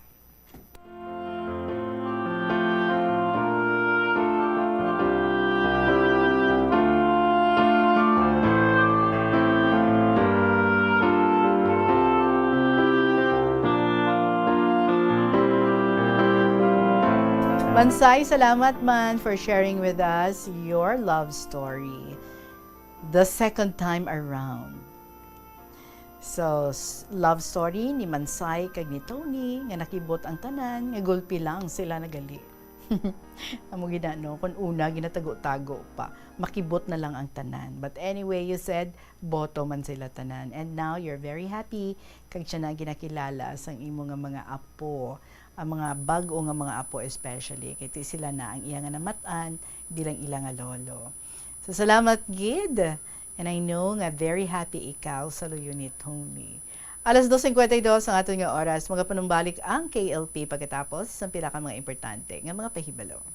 Kadungan sang pagtigulang, nagataas man ang risgo sang vitamin deficiencies nga nagatugas sang physical kag emotional changes. Santo sa isa ka scientific study, ang B vitamins ang importante agod nga mag-function ang body cells nga nagabulig sa metabolism, paghimo sang bago nga blood cells kag nagabulig sa pag-maintain sang healthy skin cells, brain cells kag body tissues. Magluwas sa supplements, lakip sa mga pagkaon nga bastante sa vitamins sa moang karne, whole grains, prutas, gatas, cheese kag mga ulutanon. Gabulig sa paglikaw sa nanuhay tuay nga balatian ang simple nga pagkaon sang citrus fruits kaangay sang pomelo nga puno sang powerful immune boosting antioxidant.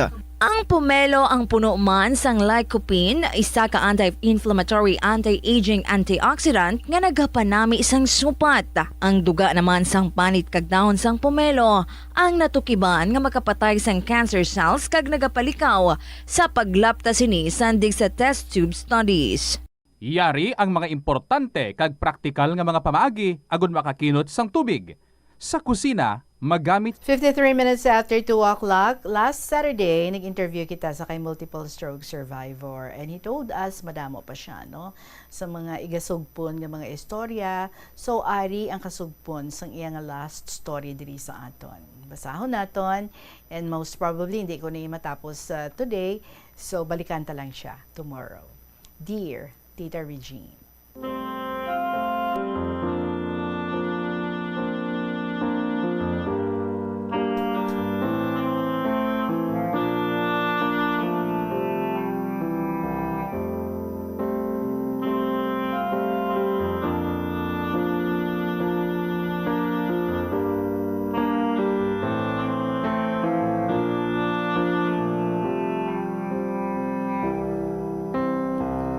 Mayong hapon liwat sa imo Tita Regine, sa staff sang Bombo Radio, kag sa mga masugid nga matagpalamati sang KLP. Ini ang ikalima ko nga sulat, Tita, bahin sang akon nga stroke journey.